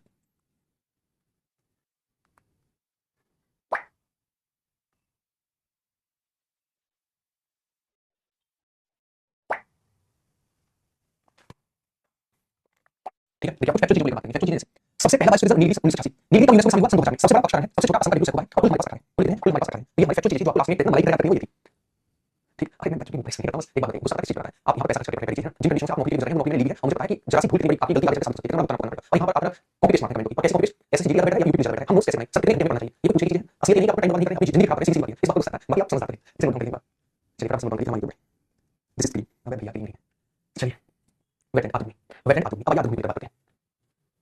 यूनेस्को शामिल होने का मतलब ये है कि अगर कोई चीज यूनेस्को में शामिल हो जाती है तो यूनेस्को जो है उसके लिए पैसा देती है, उसे संरक्षण के लिए, इसलिए हमसे गवर्नमेंट सूची बना देती है, प्लीज हमारे 22 फीसदी को यूनेस्को में शामिल करो, यूनेस्को संरक्षण देगी, उसके लिए पैसा देगी, है ना? उसके हेरिटेज साइट बनेगी ताकि लोग आए जाएं घूमें फिरें, ठीक? आगे बढ़ते हैं, अब आप देखिए हमारे पास आदमी वेटलैंड और वेटलैंड, अच्छा वेटलैंड को समझिए क्या है, वेटलैंड वास्तव में है क्या? देखिए वेटलैंड जो है यहाँ पर एक तो दलदली क्षेत्र होना चाहिए, आपने नाम देखो दलदल, है ना? वो दलदल जो है एक बड़े क्षेत्र पर हो, वो हमारा वेटलैंड है, लेकिन कम से कम 8 मिनट पुराना दलदल। वेटलैंड जो है आप मुझे एक सिंपल सी चीज बताइए, वेटलैंड में आवागमन बड़ा मुश्किल होता है ना? तो दलदली क्षेत्र होता है, यहाँ पर उगने वाली वनस्पतियां बहुत अधिक मात्रा में होती है, वनस्पति बहुत अधिक मात्रा में होती है, जैव विविधता अधिक मात्रा में होती है, तो यहाँ से ऑक्सीजन बहुत ज्यादा निकलती है, क्योंकि यहाँ पेड़ पौधे ठीक ठाक होते हैं, जब ऑक्सीजन बहुत ज्यादा निकलती है इससे पृथ्वी के फेफड़े खा जाता है, इसके अलावा फेफड़े में आपका ठीक है, अब ये जो फेफड़े हैं ये ऑक्सीजन छोड़ रहे हैं एनवायरनमेंट में, अगर एनवायरनमेंट में ऑक्सीजन जा रही है तो ऑक्सीजन हमारे एनवायरनमेंट को साफ कर रही है, तो कार्बन डाइऑक्साइड की मात्रा को कम कर रही है, अगर कार्बन डाइऑक्साइड की मात्रा को कम कर रही है जैसे हमारे शरीर में हमारी बेकार चीजों को बाहर निकालती है, उसी तरीके से हमारा कौन सा वाला पोषण, उसी तरीके से हमारा वेटलैंड जो है हमारी कार्बन डाइऑक्साइड को बाहर निकाल करके उनकी मात्रा को कम करने का काम करते हैं, एक तो ये पृथ्वी के फेफड़े खा जाता है, दूसरा पृथ्वी के खा जाता है, एक तो खा जाता है, इसका पृथ्वी को अपने खा जाता है, इसको आप कहते हैं वेटलैंड। दूसरा वेटलैंड का क्षेत्र में है, एक चीज बताइए, मान लीजिए मेरे पास वेटलैंड है, ठीक है? वेटलैंड है ये, अब होगा क्या, सिंपल चीज है, ये दलदली स्थान होगा, ये आपके यहाँ दलदली स्थान होगा, बहुत ज्यादा दलदल का ये स्थान होगा, ठीक है? दूसरी चीज अब एक बात बताइए, जैसे ही कोई बाढ़ वगैरह क्षेत्र वगैरह कोई बाढ़ आई, पानी का बहाव आया ना, पानी का बहाव आया, बाढ़ आई तो होगा ये कि जैसे ही पानी बहुत स्पीड से आएगा, वेटलैंड वगैरह में बहुत स्पीड से आएगा, तो उसको सोख लेंगे नहीं आप यहाँ, और बिल्कुल सोख कर उनकी तरंगों की स्पीड को बहुत कम कर देंगे ताकि आगे पानी निकलेगा, बड़ी कम स्पीड से निकलेगा, जैसे मैंग्रोव बनने में बचा लेते हैं, उसी तरीके से ये भी वेटलैंड में बचाने का काम करते हैं। बाढ़ वगैरह पानी को सोख लेते हैं, मान लीजिए क्षेत्र पर बाढ़ आई, मान लीजिए यूपी में हमारे 10 वेटलैंड फॉर एग्जांपल, है ना? यूपी का एग्जांपल लिया हमने, 10 वेटलैंड है, यूपी में बहुत बड़ी बाढ़ आई, तो ये वेटलैंड बहुत बड़ी जगह को अपने अंदर सोख लेंगे, तो बाढ़ से बचाएगा नहीं बचाएगा आपके, ये बाढ़ से बचाने का काम करते हैं, सोख लेते हैं, तरंगों की स्पीड को कम करते हैं, ठीक है? अच्छा इसके अलावा ये किसी तरह काम कर रहे हैं, आपने देखा है, अच्छा आप मीठा खाते हैं उसमें मीठा स्पंज एक रसगुल्ला टाइप है, रसगुल्ला है ना? उसे आप निचोड़ते हैं, उससे रस निकलता है, आप उसे छोड़ेंगे तो उससे कंडीशन आ जाता है, उसी तरीके से हमारे वेटलैंड होते हैं, ये पानी को सोख लेते हैं, सोख के चले जाते हैं, इससे गड्ढा अपने अंदर सोख लेता है, इसीलिए स्पंज ऑफ एनवायरनमेंट स्पंज कहा जाता है, जैसे हमारी जंतु में स्पंज होता है, जलीय जीवों में उसी तरीके से वेटलैंड को स्पंज के रूप में जाना जाता है, ठीक है? इसको स्पंज के रूप में जाना जाता है, स्पंज भी कहते हैं। तो आपने देखा है स्पंज क्या है, इसके अलावा ये बाढ़ से हमें बचा रहे हैं, इसके अलावा हम ये किडनी भी कर रहे हैं, क्योंकि ऑक्सीजन निकाल रहे हैं, कार्बन डाइऑक्साइड को कम कर रहे हैं, जैसे हमारी किडनी अनावश्यक चीजों को बाहर निकालती है, उसी तरीके से ये अनावश्यक कार्बन डाइऑक्साइड की मात्रा को कम कर रही है, इसके अलावा जो ऑक्सीजन छोड़ रही है, तो ऑक्सीजन छोड़ रही है, इसी लंग्स में कहते हैं, क्या कहते हैं? लंग्स में कहते हैं। इसके अलावा यहाँ जैव विविधता यानी बायोडायवर्सिटी बहुत अधिक होती है, बायोडायवर्सिटी कैसे बहुत ज्यादा बायोडायवर्सिटी होती है, कोई भी वेटलैंड बनाना है तो कम से कम 8 महीने पुराना दलदली क्षेत्र, 8 महीने पुराना दलदली क्षेत्र, उसमें हमारे वेटलैंड में काम होंगे और सरकार ने बताई कौन सा वेटलैंड बनेगा, कौन सा वेटलैंड नहीं बनेगा, ठीक है? तो ये हमारी वेटलैंड की विशेषताएं समझ में आया होगा। चलिए थोड़ा सा मैं आपको बताता हूँ कैसे चीजें याद रखें। सबसे पहले हम बढ़े तो दलदली क्षेत्र आप सभी को पता है वेटलैंड, दूसरी चीज कम से कम 8 महीने पुराना क्षेत्र होना चाहिए, तब हम उसे वेटलैंड को करेंगे। यहाँ पर बायोडायवर्सिटी नेक्स्ट लेवल की होती है, क्योंकि देखिए बायोडायवर्सिटी कहाँ पर जाता है, आप यहाँ बायोडायवर्सिटी क्यों जा रही है, जहाँ पर क्योंकि आपका हल जगह आप यहाँ पेड़ को काटा, यहाँ पर आप मकान बना दिए, आपको जरूरत है पेड़ को काटिए, जितने रहेंगे पेड़ पौधे जितने रहेंगे, हम जितना गेहूं के खेतों में, जब गेहूं के खेतों में रहते होंगे आप सभी, है ना? गाँव में आप सभी रहते होंगे, तो आप ये चीज देखोगे कि गेहूं के खेतों में बड़े ढेर होते हैं, क्यों होते हैं ढेर, इसके होते हैं चुगे, क्योंकि चुगे खाने आते हैं, चुगे खाने आते हैं गेहूं को, धान को खाने आते हैं, गेहूं को खाने आते हैं, उनके पीछे पीछे से आ जाते हैं, तो सीधी सी बात है, जहाँ पर पेड़ पौधे हैं वहाँ पर जीव जंतु हैं, अब आपने पेड़ पौधों को खत्म कर दिया तो वहाँ जीव जंतु खत्म हो जाएंगे, एक आपने गेहूं को खत्म किया क्षेत्र से तो वहाँ से चुगे खत्म, अब चुगे खत्म वहाँ से आप खत्म वहाँ से बाज खत्म, है ना? तो इस तरीके से पूरा पूरा हमारा जितना भी परिस्थिति तंत्र पूरा नष्ट हो जाता है, इसीलिए यहाँ पर आवागमन का लोगों का आना जाता है, तो यहाँ पे पेड़ पौधे बढ़ते जा रहे हैं, बढ़ती जा रही है, उनके साथ चुगे हैं, बिल्ली है, कितनी चीजें बढ़ती जा रही है, तो यहाँ बायोडायवर्सिटी नेक्स्ट लेवल की बहुत अच्छी होती है। अब बायोडायवर्सिटी अच्छी है, बहुत अच्छी है, तो सीधी सी बात ऑक्सीजन छोड़ेंगे, इन्हें प्रकृति कहेंगे, है ना? इन्हें प्रकृति स्पंज कहेंगे, क्योंकि स्पंज की तरह पानी को सोख लेते हैं, ठीक? ये कार्बन को सोख लेते हैं, मैंने बताया कार्बन को कैसे सोखेंगे, कोई बताएगा कार्बन को कैसे सोखेंगे, क्योंकि बहुत ज्यादा ऑक्सीजन निकालते हैं, ऑक्सीजन क्या करेगी उनकी मात्रा को कम करेगी, समुद्र क्या सोखिए आप याद रखेंगे, क्योंकि कार्बन को सोख लेते हैं और पानी को बहने देते हैं, अर्थात जल में कार्बनिक पदार्थों की मात्रा को अवशोषित करते हैं, कौन बैठे हैं? सौरभ कल आपकी वीडियो कंप्लीट करेंगे, मैं सैटरडे में 3 घंटे की क्लास में मुझे नहीं दे रहा हूं, आप इसी को समझा, आप ज्यादा चिंता हो तो मैं 3 घंटे की क्लास में सैटरडे में भी आराम कर सकता, मुझे पता नहीं आता 8-9 घंटे की नहीं कर पाएंगे। मैं भी कर सकता, कोई दिक्कत नहीं थी। चलिए यहाँ तक चीज क्लियर है, आपने कहा यहाँ तक आपको कोई दिक्कत नहीं आएगी। इसके आगे बढ़े, इसके आगे बढ़े, ये बहते पानी से मलबा सोख लेते हैं, मलबा सोख लेते हैं। मैंने आपको बताया मान लीजिए बहुत बड़े क्षेत्र में पड़ा है पानी है, उससे मलबे को सोख लेंगे, उसकी करंट स्पीड को कम करके हमें बाढ़ से बचाएंगे और ये हमें बचाएंगे। ये एक तरीके से स्पंज का काम करते हैं, कैसे पानी को सोख लेते हैं, स्पंज का काम करते हैं, अर्थात बाढ़ के जल और अपशिष्ट पदार्थों को सोख लेते हैं और इस प्रकार इसके स्थायी लोग जो होते हैं ये वो सुरक्षित महसूस करते हैं जहां वेटलैंड होता है, क्योंकि पानी को सोख लेते हैं। इसके अलावा इस सिंचाई के लिए पानी भी उपलब्ध कराते हैं, सिंचाई के लिए पानी उपलब्ध कराते हैं। अच्छा मैंने आपको बताया यहाँ पर जैव विविधता होने के कारण एक बड़ी खाद्य श्रृंखला देखने को मिलती है, यहाँ प्रदूषण भी कम होता है, ठीक है, इनका संरक्षण बहुत जरूरी है। इस बात को समझिएगा, यहाँ पर खाद्य श्रृंखला बड़ी खाद्य श्रृंखला मतलब है, देखिए मैंने आपको एग्जांपल दिया, मैंने एग्जांपल दिया गेहूं का, गेहूं का एग्जांपल दिया, गेहूं को खाने के लिए कौन आया, चूहे आए, चूहे को खाने के लिए कौन आया, सांप आया, सांप को खाने के लिए कौन आया, बाज आया, बाज आया, ठीक है। तो एक खाद्य श्रृंखला बनती जा रही है, एक खाने की एक श्रृंखला बनती जा रही है, तो बायोडाइवर्सिटी जा रहा है, जैव विविधता जा रहा है, केवल गेहूं नहीं और भी चीजें हो सकती हैं, घास मान लीजिए, घास को खाने के लिए टिड्डा आया, टिड्डा आ गया, घास को खाने के लिए, ठीक है, टिड्डे को खाने के लिए मान लीजिए सांप आ गया, टिड्डे को खाने के लिए चूहा आ गया, चूहा, चूहे को खाने के लिए सांप आ गया, सांप आ गया, सांप को खाने के लिए बाज आ गया, बाज आ गया। तो आप देखेंगे जैसे जैसे यहाँ पर बायोडाइवर्सिटी बढ़ती जा रही है, मैंने गेहूं के बाद अगला एग्जांपल लिया, वैसे वैसे खाद्य श्रृंखला बढ़ी, तो यहाँ पर बायोडाइवर्सिटी जा रहा है, इसलिए खाद्य श्रृंखला जा रहा है, ठीक है, खाद्य श्रृंखला जा रहा है। तो आप ये चीज याद रखनी है कि खाद्य श्रृंखला बढ़ती है, लंबी चैन होती है, रीजन क्या है, क्योंकि यहाँ पर बायोडाइवर्सिटी जा रहा है, जैव विविधता जा रहा है, ठीक है, ये पॉइंट आप समझ लें, ठीक है। यहाँ पे चीज क्लियर है, अरे मैंने लिया, मैंने बस दो मिनट कर दिया, मैंने कर दिया, मैंने पूरी साफ खाली, ठीक है। चलिए एक चीज को एक नहीं कर सकते, एक चीज कर सकते हैं, बढ़िया भी यहाँ पर दिक्कत मुझे नोट करना चाहिए, नोट करेंगे वेटलैंड को, तो हमारी बढ़ेगी वेटलैंड को बढ़ेंगे, तो हमारी पूरी बढ़ेंगे, ठीक है। कल उम्मीद है आपकी ज्योग्राफी क्लियर कर दूं, कवर कर दूं, वर्ड ज्योग्राफी चली गई, ठीक है, एक सब्जेक्ट शुरू करने के लिए एग्जाम से पहले हाथ से एक्सरसाइज आप चाहें तो पीएनजी से नोट करेंगे, तो ज्यादा बेस्ट रहेगा, बहुत ज्यादा थोड़ी आज वही करता है कि सारा फैक्चुअल क्वेश्चन है, अगर मैं लिखा नहीं तो नहीं होता, सारा फैक्चुअल है, ऐसा कुछ नहीं जो आपको बहुत ज्यादा आगे बढ़े। चलिए शुरुआत करते हैं, बढ़िया क्यों। चलिए ये ना 2 फरवरी 1971 एक सम्मेलन हुआ ईरान में, सम्मेलन हुआ और ईरान का सहता रामसर स्थल था, रामसर सहता जहां हमारे सम्मेलन हुआ। अच्छा इसमें कहा गया हम वेटलैंड का संरक्षण करेंगे, क्यों, क्योंकि बहुत इंपॉर्टेंट है, इंपॉर्टेंट इसलिए संरक्षण करेंगे। ये हमारा लागू कब होता है, ये हमारा 1975 में लागू होता है, लेकिन भारत में इसकी शुरुआत कब होती है, इंडिया भारत में 1981 में शुरुआत होती है, 1981 में शुरुआत होती है और इसके साथ होती है जब वेटलैंड घोषित किया गया, पहला वेटलैंड बनाया गया, चिल्का झील को बनाया गया, चिल्का झील को बनाया गया, ठीक है, चिल्का झील को बनाया गया। हमें पीएनजी आज मतलब कल आपके बाद कल मंडे हो सकता है, मंडे लेते हैं, संडे छुट्टी रहती है, लेकिन छुट्टी वाले दिन तो छुट्टी होती है, फिर मैं कोशिश करूंगा कि कल या मंडे में पीएनजी लेते हैं, ठीक है। अच्छा वेटलैंड 2 फरवरी 1971 को ईरान में सम्मेलन हुआ, इसमें कहा गया वेटलैंड का संरक्षण करेंगे और 1971 में लागू होता है, भारत में 1981 होता है, भारत में 1981 होता है और पहला वेटलैंड चिल्का झील को बनाया गया भारत में 1981। कौन सा चिल्का झील, चिल्का कहां है, उड़ीसा में, उड़ीसा में चिल्का, उड़ीसा, क्योंकि 2 फरवरी को हुआ, इसलिए 2 फरवरी को वेटलैंड डे बनाया जाता है, वेटलैंड डे बनाया जाता है, 2 फरवरी को वेटलैंड डे बनाया जाता है, ठीक है। चलिए समझते हैं चीजों को, यदि मैं बात करूं 2 फरवरी 1971 को ईरान के सम्मेलन में जिसमें कहा गया कि हम जितनी आदमी का संरक्षण करेंगे, लेकिन लागू था 1971 में, भारत में लागू था 1981 में, जब पहला रामसर भारत में चिल्का झील को बनाया गया, वेटलैंड की सम्मेलन में चिल्का झील, 2 फरवरी 1971 को सम्मेलन हुआ, इसलिए 2 फरवरी को वेटलैंड डे बनाते हैं, है ना। 2020 की वेटलैंड एंड बायोडायवर्सिटी आधुनिक और जैव विविधता, ठीक, इसके अलावा 2021 की वेटलैंड आधुनिक और इसके 2020 ठीक है।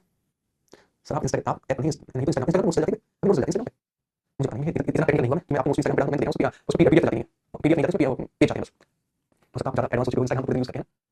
चलिए आइए थोड़ा सा जान लेते हैं जो अच्छी अच्छी वेटलैंड उनके बारे में, उनके बारे में जान लेते हैं। सबसे शुरुआत करते हैं, अपनी डिवाइस कर लेंगे, प्लान में लगा हुआ है, ठीक है। सबसे पहले शुरुआत करते हैं, ये हम चेक लेते हैं लद्दाख, ये कौन सा लद्दाख है, उसके बाद हमारे पास ये वाला हिमाचल जम्मू कश्मीर है, इसके अलावा ये जो है हमारे पास ये हिमाचल प्रदेश है, ये हमारे पास पंजाब है, कौन सा पंजाब, राजस्थान, राजस्थान, गुजरात, गुजरात, महाराष्ट्र, केरल, तमिलनाडु, उड़ीसा, आंध्र प्रदेश, कौन सा आंध्र प्रदेश है, इसके अलावा ये हमारे पास वेस्ट बंगाल, त्रिपुरा, नागालैंड, असम, ठीक है, असम। एक बार देखते हैं कौन से टोटल हमारे पास कितने वेटलैंड है, टोटल चेक करें, टोटल 75 है। अगर करंट में अपडेट होगा आप देख लेना, करंट अपडेट होगा कि बनते रहेगा, नाम से जुड़ते रहेंगे, तो अगर टोटल 75 है, टोटल कितने हैं, टोटल 75 है। अगर हम बात करें सब थोड़ा जाने इंपॉर्टेंट कौन सी कहां है, सबसे पहले हम बात करें ये आपको दिखाऊंगा, ये जो साइड है हमारा जम्मू कश्मीर का, और यहां पर जम्मू कश्मीर में कौन सी है, जम्मू कश्मीर में तो सुमोली है, गुलर जी है, सुन्नी सरा है, हेडो है, एक हमारे जम्मू कश्मीर है, ये पंजाब है, पंजाब में हमारी कौन सी है, पंजाब में रोड है, काची है, हरिके है, नागर है, कैसे मियामी है और व्यास है, ये हमारे पंजाब में, ये वाला हिसाब हिमाचल प्रदेश का, हिमाचल प्रदेश में हमारी कौन सी है, रेणुका, चंद्रभागा, पूर्णिमा, पूर्णिमा हमारे कहां है, ये हमारे हिमाचल प्रदेश में, ये राजस्थान वाला क्षेत्र, राजस्थान सामर पट्टी सामर के लगे राजस्थान में, सामर पट्टी लगे, इसके बाद गुजरात में नल गुजरात, उसके बाद ये हमारा मध्य प्रदेश है, भोपाल, मध्य प्रदेश में कौन सी है, भोपाल, ये एमपी, और एमपी कौन सी है, भोपाल, सॉरी एमपी भोपाल, ठीक, ये महाराष्ट्र में मलेश्वर, महाराष्ट्र में मलेश्वर, इसके अलावा बात करें ये केरल में बेमनाड से चलो पश्चिमी, ये हमारे केरल, इसके अलावा पॉइंट पहली है तमिलनाडु, कहां है तमिलनाडु में, पॉइंट पहली, इसके अलावा जो है आंध्र प्रदेश में, चिल्का झील और भितरकनिका जो है ये हमारी उड़ीसा में, कहां पर उड़ीसा में, इसके अलावा सुंदरबन है, इसको है ये वेस्ट बंगाल में, वेस्ट बंगाल में, ठीक। रुद्रसागर जो है त्रिपुरा में, त्रिपुरा में रुद्रसागर, टिपू लामजाओ जो है ये मणिपुर में, टिपू लामजाओ, दीपोली जो है असम में, ये हमारे असम में दीपोली, ठीक। तो हमारे इंपोर्टेंट वेटलैंड है, ठीक, इंपोर्टेंट वेटलैंड है, ठीक। तो आप याद रखेंगे हमारे जम्मू कश्मीर में सुमोली है, गुलर जी है, सुन्नी सरा है, हेडो है, हिमाचल प्रदेश में बात करें रेणुका, चंद्रभागा और पूर्णिमा है, पंजाब में हमारी कोट है, कादिया, हरिके है, इसको मियामी है, और एक हमारे पास है व्यास, ये हमारे पास पंजाब में, राजस्थान में सामर के लगे, गुजरात में हमारे पास नल सरोवर, मध्य प्रदेश में भोपाल, महाराष्ट्र में मलेश्वर, इसके अलावा केरल में बेमनाड से चलो पश्चिमी, पॉइंट पहली में तमिलनाडु में, आंध्र प्रदेश में हमारे पास कोल्लू, ठीक है, उड़ीसा में हमारे पास चिल्का झील और भितरकनिका, वेस्ट बंगाल में ईस्ट कोलकाता और सुंदरबन है, ये हमारे पास त्रिपुरा है, त्रिपुरा में हमारे पास रुद्रसागर, असम में दीपोली और मणिपुर में टिपू लामजाओ है, ये हमारे पास इंपोर्टेंट क्या है, हमारे पास वेटलैंड है, और हमारे पास कितनी है, हमारे पास 75 वेटलैंड है, 75 वेटलैंड है।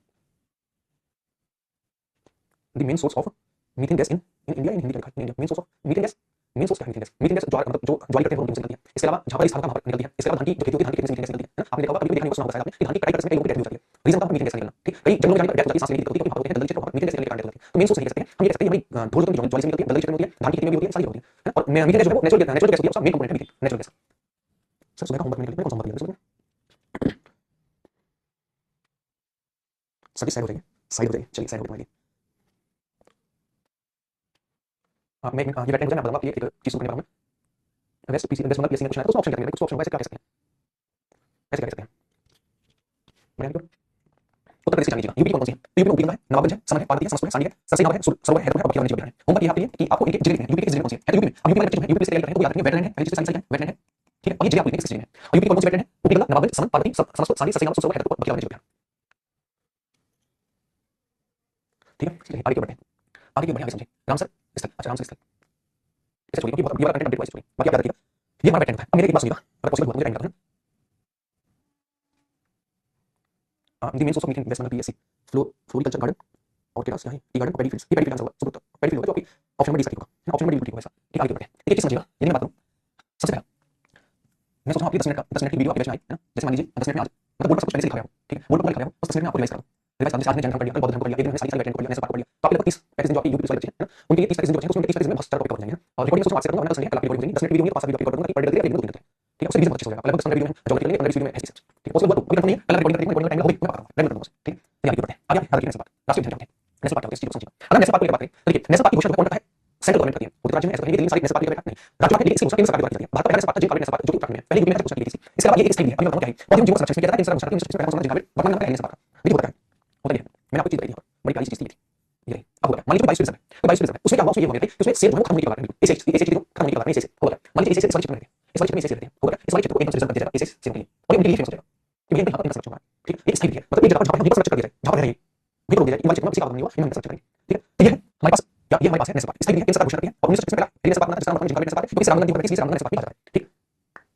तो एक बात समझिएगा, सबसे पहले क्या है, सबसे पहले हमारे पास ये पौधे जीव संरक्षण के लिए, ठीक है। अच्छा ये एक स्थायी है नेशनल पार्क, इसके अलावा इसकी घोषणा केंद्र सरकार द्वारा की जाती है, 1936 में कौन सा बना था, नेशनल पार्क बना, भारत का पहला नेशनल पार्क, नेशनल पार्क, इसका वर्तमान में जिम कार्बेट नेशनल पार्क है। अगर हम बात करें इसका अब जो वर्तमान में नेम है, मतलब अब जो है रामगंगा, रामगंगा, अच्छा रामगंगा ऑप्शन में नहीं आता है पेपर में, क्वेश्चन मतलब रीजन क्या है, रीजन ये पूर्ण रूप से मानते हैं, करंट ऑप्शन है लेकिन पूर्ण रूप से चेंज नहीं किया गया है, तो आपसे रामगंगा नेशनल पार्क को जिम कार्बेट को है, रीजन क्या है, यहां से रामगंगा दिखती है, रामगंगा दिखती है और रामगंगा की साइड है, रामगंगा नदी जो कि गंगा की साइड है, यहां से बहती है, गंगा की साइड है यहां से बहती है, यहां से बहती है, ठीक है। तो आप एक चीज बताइए,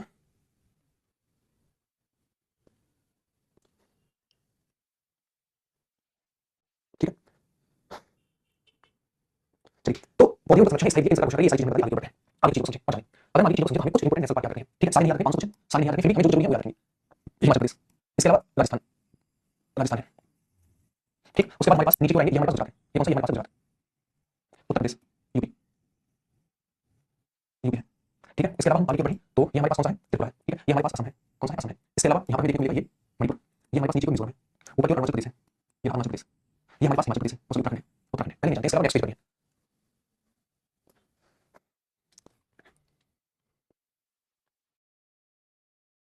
ठीक है, हमारे पास ऑप्शन नहीं है, समय ज़्यादा है, धीमी है मंदी है, ठीक। तो देखिए सबसे पहले बात करें हम किसको लेकर, हिमाचल प्रदेश को लेकर, हिमाचल प्रदेश इसमें हमारे कौन कौन से हैं, हिमाचल प्रदेश में हमारा ग्रेट हिमालय, ग्रेट हिमालय, पिंगली, कीर्तन, इंदिका, संबंध है, ये सारे हिमाचल प्रदेश हैं। ये हमारे पास उत्तराखंड है, उत्तराखंड अगर हम उत्तराखंड की बात करें तो हमारे पास जिम कार्बेट है, उलूबी घाटी, राजस्थान गंगा नदी नेशनल पार्क, ये हमारे उत्तराखंड में है, ये हमारे पास राजस्थान है, राजस्थान है, राजस्थान में हमारे पास सरिस्का, ये सरिस्का केवल और मुकुंदा हिल, ये हमारे राजस्थान में, ये गुजरात, गुजरात में हमारा गिर नेशनल पार्क है जो कि एशिया से प्रसिद्ध है, इसके लिए एशिया से प्रसिद्ध है, से प्रसिद्ध है। इसके अलावा ये हमारे पास यूपी, यूपी में दुर्गा एकमात्र यूपी का नेशनल पार्क, एकमात्र यूपी का नेशनल पार्क है, नेशनल पार्क है, और ये कहां पर है, ये लखीमपुर खीरी, लखीमपुर खीरी में। इसके अलावा हम बात करें ये त्रिपुरा, त्रिपुरा में कौन सा डिस्ट्रिक्ट है, हमारे त्रिपुरा में डिस्ट्रिक्ट, ठीक है। इसके अलावा हमारे पास नॉर्थ मेघालय में, सिंपल सी बात है, नॉर्थ ईस्ट सबसे जो है नॉर्थ ईस्ट की मेघालय में, मेघालय में ब्लू माउंटेन और मोरिंग जो है ये हमारे मिजोरम में, ब्लू माउंटेन मोरिंग हमारे मिजोरम में, ये लामजाओ और सिरोही जो है ये हमारे मणिपुर में, हमारे मणिपुर। इसके बाद हमारे पास मानस, काजीरंगा और उरण ये हमारे पास असम में, मोलिक और नामदफा ये हमारे पास अरुणाचल प्रदेश में, अरुणाचल प्रदेश में, ठीक। एक बात समझिएगा, हमारे पास हिमाचल प्रदेश में ग्रेट हिमालय, पिंगली, कीर्तन, इंदिका, संबंध। उसके बाद हम बात करते हैं जिनका उलूबी घाटी, राजस्थान में राजस्थान में सरिस्का, मुकुंदा हिल और केवल है। गुजरात की बात करें नेशनल पार्क की एशिया से प्रसिद्ध है। उसके बाद हम दुर्गा की बात करें यूपी की लखीमपुर में, और एक यूपी का नेशनल पार्क है नेशनल पार्क। उसके बाद बात करें त्रिपुरा में, सिरोही और लामजाओ मणिपुर में, इसके अलावा मोरिंग और ब्लू माउंटेन मिजोरम में, मानस, काजीरंगा और हमारे पास उरण जो है वो असम में, और मोरिंग नामदफा जो है अरुणाचल प्रदेश में। ये सारी सारी हमारी नेशनल पार्क है। अभी एक कुछ और है पहले इन नोट करिए, देखिए लिखवाने को एक लाइन से लिखा देगा, मैप में लगाने की चीजें आपको लगा कि जो डायग्राम बना है कितने देर बनाऊंगा, इसको बनाने में कितने देर लगेगा। तो इसलिए होता है कि आपके दिमाग में इमेज क्लियर हो, इमेज कैसे क्लियर हो, एग्जाम में बैठे तो आपके एग्जाम में बैठे आपको आइडिया लगे ये चीज हमने शायद यहाँ पर पढ़ी थी, और चारों ऑप्शन आप क्लिक कर पाए, है ना। सारा सारा फैक्चुअल क्वेश्चन होता है, नेशनल पार्क वेटलैंड हो, हमारे पास बायोस्फीयर हो, एग्रीकल्चर डेटा हो, इसका खनिज वगैरह सब कुछ हमारे पास फैक्चुअल चीजों की याद करने वाली, और ये कुछ हमारे पास ज्योग्राफी में याद करने वाला होता है, बाकी तो समझ नहीं सकते। चलिए हो गया, नोट डाउन करिए।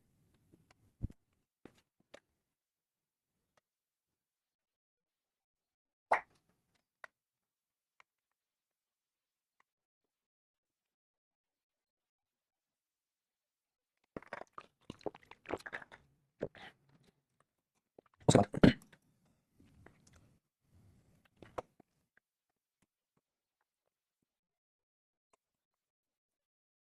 ये हमारे पास लद्दाख, ये हमारे पास है कौन सा, महाराष्ट्र, कौन सा महाराष्ट्र है, ठीक। इसके अलावा ये हमारे पास केरला, ये हमारे पास वेस्ट बंगाल, कौन सा वेस्ट बंगाल है, चलिए। उसके बाद ये हमारे पास है जम्मू कश्मीर, कर्नाटक, कौन सा कर्नाटक, ये हमारे पास है यहाँ पर उड़ीसा, कौन सा उड़ीसा है,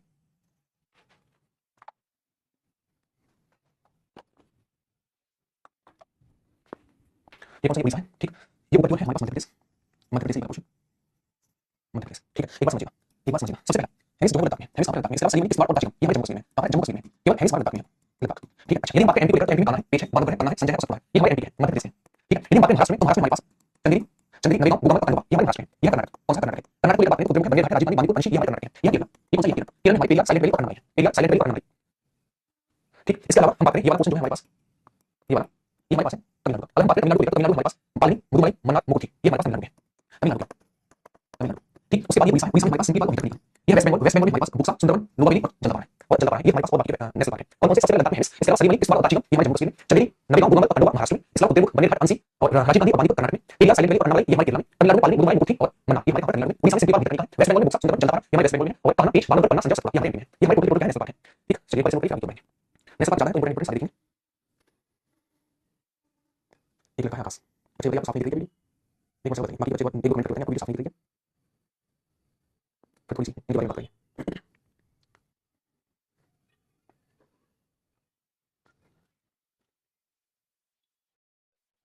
क्लियर है। एक लड़का है आकाश, अब एक बात बताइए, ये बच्चा मम्मी पापा से पैसे लिए होंगे इसने, ये मुझे कोर्स लेना है, इसने कोर्स लिया होगा, तो उसके बाद से पढ़ना शुरू किया, मुझे पढ़नी होगी, पिछले आधे घंटे से लगातार कमेंट कर रहा हूँ, एक कमेंट को पेज साफ नहीं है, साफ नहीं है, साफ नहीं है।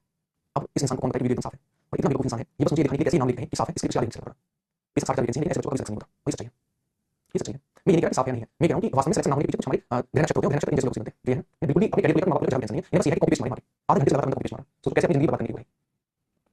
और फिर कहते गुस्सा करेंगे, गुस्सा नहीं, आप यकीन मानिएगा आपकी 1 मिनट की गलती, 10 मिनट की गलती आपको एग्जाम से भागती है, आपकी 60,000 वैकेंसी निकलेंगे, 60,000 बहुत कम भी है, अगर 84 एक महीने में रिजल्ट करके, और फिर इन्हें मजाक है कि बेटी साफ है, मेरा बच्चा साफ है, ये बच्चे का इंसान नहीं है, आप पागल वाली हरकत कर रहे हो, आप सिलेक्शन से बोलते हो, दूर बाहर जाओगे, हरकत करेंगे, ठीक है। चलिए दूसरी बात ये समझो कि आप इतना नौकरी लेना कितना मुश्किल है समय में, और आप ऐसी हरकतें करते हो, अरे भाई समझो चीजों को, अगर आप इतना अभी सबूत नहीं है कि हमें क्या करना है, कैसे कॉम्पिटिशन हमारी जिंदगी खराब है, नौकरी लेके तो आप बिल्कुल नहीं हो, नौकरी कैसे, नौकरी के तो बुद्धि चाहिए, समझदार इंसान चाहिए, वो समझदार आपने, तो दूसरी बात कर रहा है माँ बाप की थोड़ा सा वो कर रहा है, तो घर चला करना चाह रहा। अच्छा हम स्टेट को लेकर बात करें, बाकी स्टेट को देखते हैं, इसके अलावा छत्तीसगढ़, ये हमारे पास छत्तीसगढ़, ये हमारे पास है अंडमान निकोबार, ठीक है। हाँ वो चेंज करूंगा, वो गलती दिखा रहा है, आती क्लास में बताया वो गलती से लिखा है, आप ये नहीं लिखा कि इंडिया चली चली, चलिए यदि हम बात करें इसको लिखा, ये हमारा ये हमारा पंजाब में, पंजाब में है, दूसरा ये हमारे पास कौन सा है, ये हमारे पास है हरियाणा, हरियाणा कौन सा है, कलिसा और सुल्तानपुर, यहाँ पर हरियाणा में, इसके अलावा कर्नाटक है, गलती से कर्नाटक हो गया, कर्नाटक नहीं होना चाहिए, गोवा होना चाहिए, ये गोवा, ये गोवा, ये गोवा देना गोवा, ठीक है। गोवा कौन से महावीर, वनस्थली, गुरुवारी और टिबेटी, ये गोवा है। छत्तीसगढ़ जो है इंद्रावती, कांगेर और गुरु घाटी, कई बार पूछा गया गुरु घाटी से बात करें, ठीक।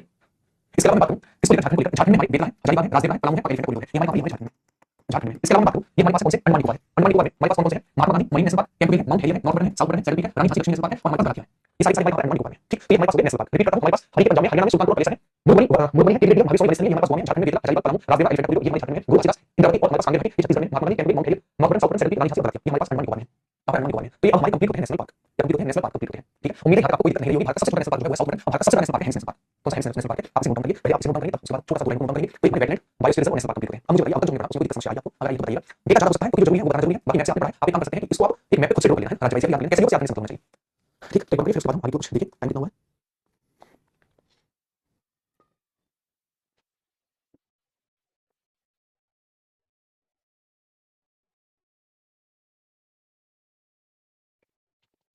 साइड हो जाइए थोड़ा सा लीजिए, फोकस मालिक, मालिक वैसे, ठीक है।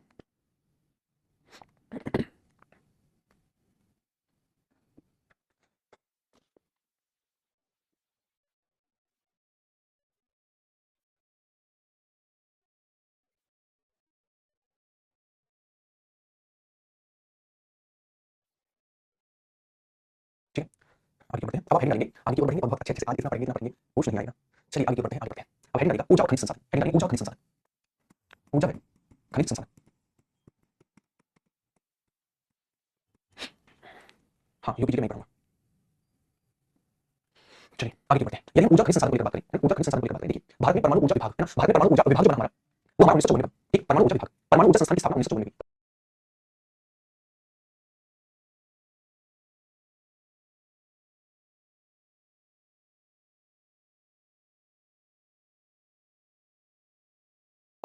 1948 में परमाणु ऊर्जा विभाग बना और 1948 में परमाणु ऊर्जा संस्थान की स्थापना हुई। ये जो हमारे परमाणु ऊर्जा संस्थान है, इसी का नाम आगे चेंज कर दिया गया, भारत कर दिया गया, बाबा एटॉमिक रिसर्च सेंटर 1967 में चेंज किया गया। ठीक है, तो सबसे पहले परमाणु ऊर्जा की बात करें, यदि हम बात करें सबसे पहले परमाणु ऊर्जा विभाग की स्थापना 1954 में, परमाणु ऊर्जा संस्थान की स्थापना 1948 में, इसी परमाणु ऊर्जा संस्थान का नाम चेंज करके 1967 में रखा गया था बाबा एटॉमिक रिसर्च सेंटर। ठीक है, तो सबसे पहली चीज परमाणु ऊर्जा विभाग 1954 में, परमाणु ऊर्जा संस्थान जो 1948 में काम में, ठीक, इसी का नाम चेंज किया गया 1967 में रखा गया बाबा एटॉमिक रिसर्च सेंटर। ठीक, भारत में परमाणु ऊर्जा स्टेशन साथ है और परमाणु ऊर्जा स्टेशन के साथ है और उनमें रिएक्टर जैसे जैसे एक घर में 3 कमरे हैं और उनमें 4 कूलर लगे हुए हैं, 6 कूलर लगे हुए हैं। उसी तरीके से हमारे पास परमाणु ऊर्जा केंद्र जो है वो हमारे पास साथ है, लेकिन उनमें जो रिएक्टर लगे हैं, रिएक्टर की संख्या कैसे रिएक्टर ज्यादा हो सकते हैं, एक परमाणु ऊर्जा केंद्र में एक से ज्यादा रिएक्टर हो सकते हैं, पॉसिबल है जहां ऊर्जा का ज्यादा उत्पादन करना होगा हम वहां पर, ठीक है, वहां पर हम क्या कर सकते हैं, रिएक्टर चला सकते हैं। तो आप यहां पर क्या समझा, हम एक डायग्राम बनाते हैं और यहां पर लिखते हैं। सबसे पहले 1948 परमाणु ऊर्जा संस्थान, परमाणु ऊर्जा संस्थान। उसके बाद नेक्स्ट ईयर आता है हमारे पास 1954 परमाणु ऊर्जा विभाग, ऊर्जा विभाग। बाद में इसका नाम चेंज करके 1967 में कर दिया गया बाबा एटॉमिक रिसर्च सेंटर, इसका नाम कर दिया गया। कुल परमाणु ऊर्जा केंद्र कितने हैं, ऊर्जा केंद्र हमारे पास 7 हैं, केंद्र 7 है, 7 है और उनमें रिएक्टर कितने हैं, 21 है। उनमें रिएक्टर कितने, 21 है। रिएक्टर बोले तो उत्पादन करने वाली यूनिट है ना, एक यूनिट जो उत्पादन करती है परमाणु ऊर्जा। चलिए उसके बाद बात करें 7 हमारे पास कौन कौन से परमाणु ऊर्जा केंद्र हैं। सबसे पहला बात कहाँ आता है, राजस्थान में, यूपी में एक पड़ता है नरोरा। ठीक है, उसके अलावा हमारे पास काका गुजरात में पड़ता है, इसके अलावा बॉम्बे महाराष्ट्र में पड़ता है, तमिलनाडु में 2 है, उड़नकलम और कलकत्ता। ठीक, कैलाश कर्नाटक में। ये 7 हमारे पास परमाणु ऊर्जा केंद्र है। ठीक, एक बार लिखिए परमाणु ऊर्जा केंद्र कौन कौन से हैं। सबसे पहले शुरुआत करते हैं, ये हमारे पास रावतभाटा जो कि हमारे राजस्थान का है, रावतभाटा, रावतभाटा। इसके बाद हमारे पास ये गुजरात, गुजरात में कौन सा है, गुजरात में हमारे पास है काकापारा, महाराष्ट्र में हमारे पास है टोंबे, टोंबे कहाँ है, टोंबे महाराष्ट्र में। इसके अलावा नीचे की ओर ये है कर्नाटक, कर्नाटक में हमारे पास कौन सा है, आपको क्या है, तमिलनाडु में हमारे पास 2 है, ये तमिलनाडु, उड़नकलम और कलकत्ता 2 हमारे पास तमिलनाडु में है। यूपी में एक है जिसका नाम नरोरा, जिसका नाम नरोरा यूपी में डिस्ट्रिक्ट कौन सी डिस्ट्रिक्ट है, झाबुआ। ठीक, तो एक बार इनके नाम लिखिए, किस स्टेट में, ये हमारे पास राजस्थान में रावतभाटा, काकापारा हमारे पास गुजरात। ठीक है, टोंबे हमारे पास महाराष्ट्र में, महाराष्ट्र में है टोंबे। इसके अलावा उड़नकलम कलकत्ता तमिलनाडु में, ये भी हमारे पास तमिलनाडु में और केरल कर्नाटक में, केरल कर्नाटक में और नरोरा यूपी में, नरोरा यूपी में। तो 7 परमाणु ऊर्जा केंद्र हुए, इनमें रिएक्टर कितने हैं, रिएक्टर लगे 21 में रिएक्टर लगे हुए हैं। ठीक है, चलिए नोट करिए फटाफट, बस राज्य वाइज लिख लीजिए, किस राज्य में कौन सा है वो लिख लीजिए, बस काफी है।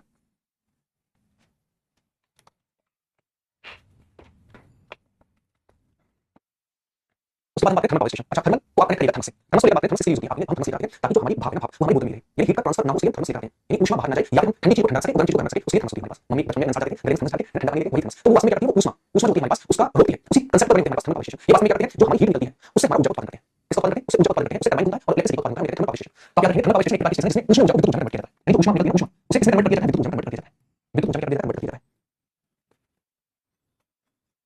लीजिए नोट करिए, पहले नोट करिए, 7 नाम आपको नहीं लिखे थे, जबकि मैंने 6-7 मिनट इतनी जल्दी आपको क्या किस बात की थी, इतना चेंज करते हैं। घर परिवार देखना पड़ता है अपना, दिल नोट करिए, ओके होगा। अगर मैं बोल रहा हूं तो आप दिमाग से थोड़ा सा नोट करिए। यदि हम बात करें इसको लेकर, यदि हम बात करें ऊष्मा ऊर्जा को कन्वर्ट करता है विद्युत ऊर्जा में, थर्मल पावर स्टेशन, तो कौन कौन से थर्मल पावर स्टेशन हम देखते हैं। ये हमारे पास कुछ स्टेट है थर्मल पावर स्टेशन, जैसे ये हमारे पास हरियाणा है और ये दिल्ली है। ठीक, उसके अलावा हम बात करें, ये हमारे पास गुजरात है, यूपी,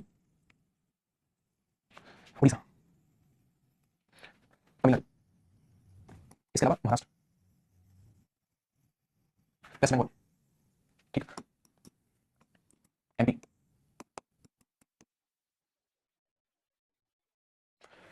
बिहार, बिहार।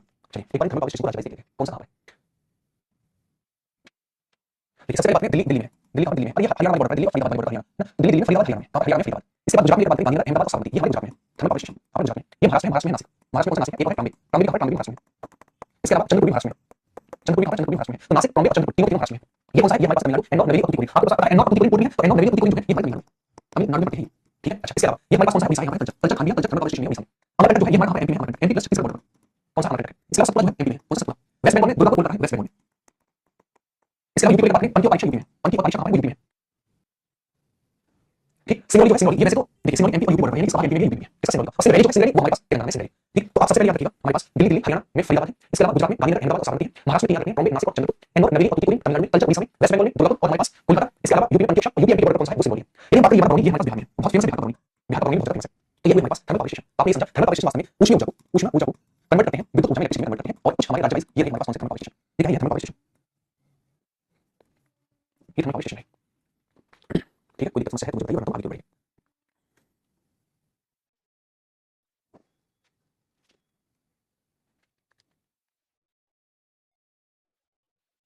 बरौनी झारखंड में है, कौन है सुमन, अच्छा, अरे झारखंड में, ये इंग्लैंड में, इंग्लैंड में, झारखंड में उठा लेते हैं इसे। चलिए आगे बात करें, कुछ फैक्चुअल चीजें जो आप याद रखनी है वो कौन सी हैं, जैसे सबसे पहले राष्ट्रीय ताप विद्युत निगम की स्थापना 1976 में होती है। इसके अलावा भारत में परमाणु ऊर्जा आयोग की स्थापना 1948 में होती है। भारत का पहला परमाणु ऊर्जा संयंत्र तारापुर में लगा, तारापुर महाराष्ट्र में है, और ये था 1969 जब ये लगा। नर्मदा परमाणु ऊर्जा संयंत्र जो है ये 1989 में लगा, यूपी का एकमात्र परमाणु ऊर्जा संयंत्र है। हरित ऊर्जा की संख्या इसको जल्दी को कहा जाता है ग्रीन एनर्जी, हरित ऊर्जा, ग्रीन एनर्जी कहा जाता है। ठीक, तो आप ये चीज याद रखिए, राष्ट्रीय ताप विद्युत निगम की स्थापना 1975 में होती है। भारत में परमाणु ऊर्जा आयोग की स्थापना 1948 में होती है। भारत का पहला परमाणु ऊर्जा संयंत्र जो था तारापुर महाराष्ट्र में लगा 1979 में। 1989 में यूपी में नौरा परमाणु ऊर्जा संयंत्र लगा। ठीक है, और हरित ऊर्जा की संख्या इसको दी जाती है, जल्दी को दी जाती है, इसकी ऊर्जा किसी से हरित ऊर्जा की संख्या। ठीक है, चलिए तो ये हमारी कुछ फैक्चुअल चीजें बनती हैं जो हमें याद रखनी है। छोड़ने चाहिए ना, छोड़ने चाहिए, एक काम जरूर करना, आप उससे डेली जितना हुआ ना उसका रिवीजन करते हैं। अगर हम खड़े होकर 3 घंटे पढ़ रहे हैं तो आपको समझ आता है कि उसको चैलेंज रिवाइज करें जो आपने पढ़ा है। और ये देखो जिन्हें नौकरी नहीं है वो बिना करेंगे, उनके लिए ये कहने का फर्क नहीं पड़ता, वो ये सोच कर कि क्या बताएं तो करके बैठे, जिनको सेलेक्ट लेना वास्तव में, और जिनको नहीं लेना है वो कॉम्पिटिशन मार रहे हैं, वो लगातार भी कॉम्पिटिशन लेंगे। अच्छा, भारत का प्रथम जल विद्युत संयंत्र जो है वो 1897 में लगा दार्जिलिंग, राष्ट्रीय जल विद्युत निगम की स्थापना 1995 में, और श्वेत कोयला से कहा जाता है जल विद्युत को कहा जाता है, श्वेत कोयला, ग्रीन एनर्जी और व्हाइट कोयला से कहा जाता है जल विद्युत को कहा जाता है, हाइड्रो इलेक्ट्रिसिटी को कहा जाता है। ठीक है, कोई दिक्कत नहीं होगी। तो सबसे पहले भारत में प्रथम जल विद्युत संयंत्र की स्थापना कब हुई? 1897 में जगह कौन सी थी? दार्जिलिंग, वेस्ट बंगाल दार्जिलिंग। राष्ट्रीय जल विद्युत निगम की श्वेत कोयला यानी व्हाइट कोयला से कहा जाता है जल विद्युत को, व्हाइट कोयला कहा जाता है, इसके बाद ग्रीन एनर्जी कहा जाता है, ग्रीन एनर्जी हरित ऊर्जा से कहा जाता है जल विद्युत को। बढ़िया भाई, आगे हाँ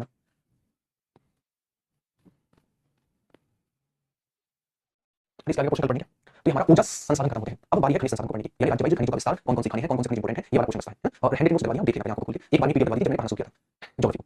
ठीक, चलिए आज की क्लास में ये पढ़ो, कल हम इसका आगे पढ़ते हैं। कल इसका आगे क्वेश्चन पढ़ने में टाइम बहुत हो गया, लगभग क्लास हो गया है। श्रीकांत ने good evening sir, sorry for late, अभी लेट बोलते हैं से एब्सेंट बोलते हैं, तो एब्सेंट क्लास में। ठीक है, कल करते हैं। अब हमारे कौन कौन से क्वेश्चन बचे समझिए। खनिज संसाधन, ऊर्जा संसाधन हमने कर लिया, खनिज संसाधन बचा है हमारा। ठीक है, इसके अलावा हमारे पास ट्रांसपोर्टेशन, ट्रांसपोर्ट बचा है। इसके अलावा हमारे पास बचा खनिज संसाधन और ट्रांसपोर्ट, दो टॉपिक हमारे पास बचे हैं, ट्रांसपोर्ट और खनिज संसाधन, इंडियन ज्योग्राफी में बस। ठीक, और इसमें हमारे पास इंडियन वाटरवेज है, नेशनल हाईवे है, ये वाले क्वेश्चन इसमें आते हैं। और खनिज संसाधन में हमारा राज्य खनिजों के बारे में जानकारी, ये सारी चीजें। ठीक, तो चलिए कल मिलते हैं। कल आपकी क्लास सुबह 10 बजे है, सुबह 10 बजे है, लेकिन 10 से 3 क्लास लगेगी, समझिए 10 से 3 5 घंटे की क्लास लगेगी। अब मैंने 5 घंटे इसलिए लगवाई है क्योंकि आपका सिलेबस 2 घंटे में खत्म हो सकता है, 3 में 4 में 5 में ये बताएंगे बनाएंगे, तो आपको सुबह 10 बजे आना है। कोई भी ये नहीं कहेगा कि संडे में क्यों पढ़ रहे हैं, एग्जाम में कॉपी पढ़ना पड़ेगा, तो सुबह 10 बजे आपकी क्लास होगी। अब 10 के बाद जब भी आपका सिलेबस खत्म होगा तब पढ़ेंगे। ठीक है, चलिए इसमें पेन लगवाऊंगा, आप उसकी टेंशन मत लीजिए। ठीक है, आज की क्लास में रोकते हैं। मुझे उम्मीद है आपको सारी चीजें समझ में आई होंगी, जो हमने प्रैक्टिकल क्वेश्चन था लेकिन आप याद करेंगे ना, कोई भी आपके पास ऐसा बहाना नहीं होना चाहिए कि याद नहीं कर पाए, ज्यादा कम था, कुछ नहीं, जो बताया गया सीधा से विश्वास के साथ याद किया, एग्जाम मिल जाएगा। कल 1 बजे से नहीं क्लास लग चुकी है, 10 बजे से है ना, सुबह 10 बजे से। ठीक है, कल हम कोशिश करेंगे आपकी इंडियन ज्योग्राफी खत्म हो जाए, बहुत लंबी खींच रही है।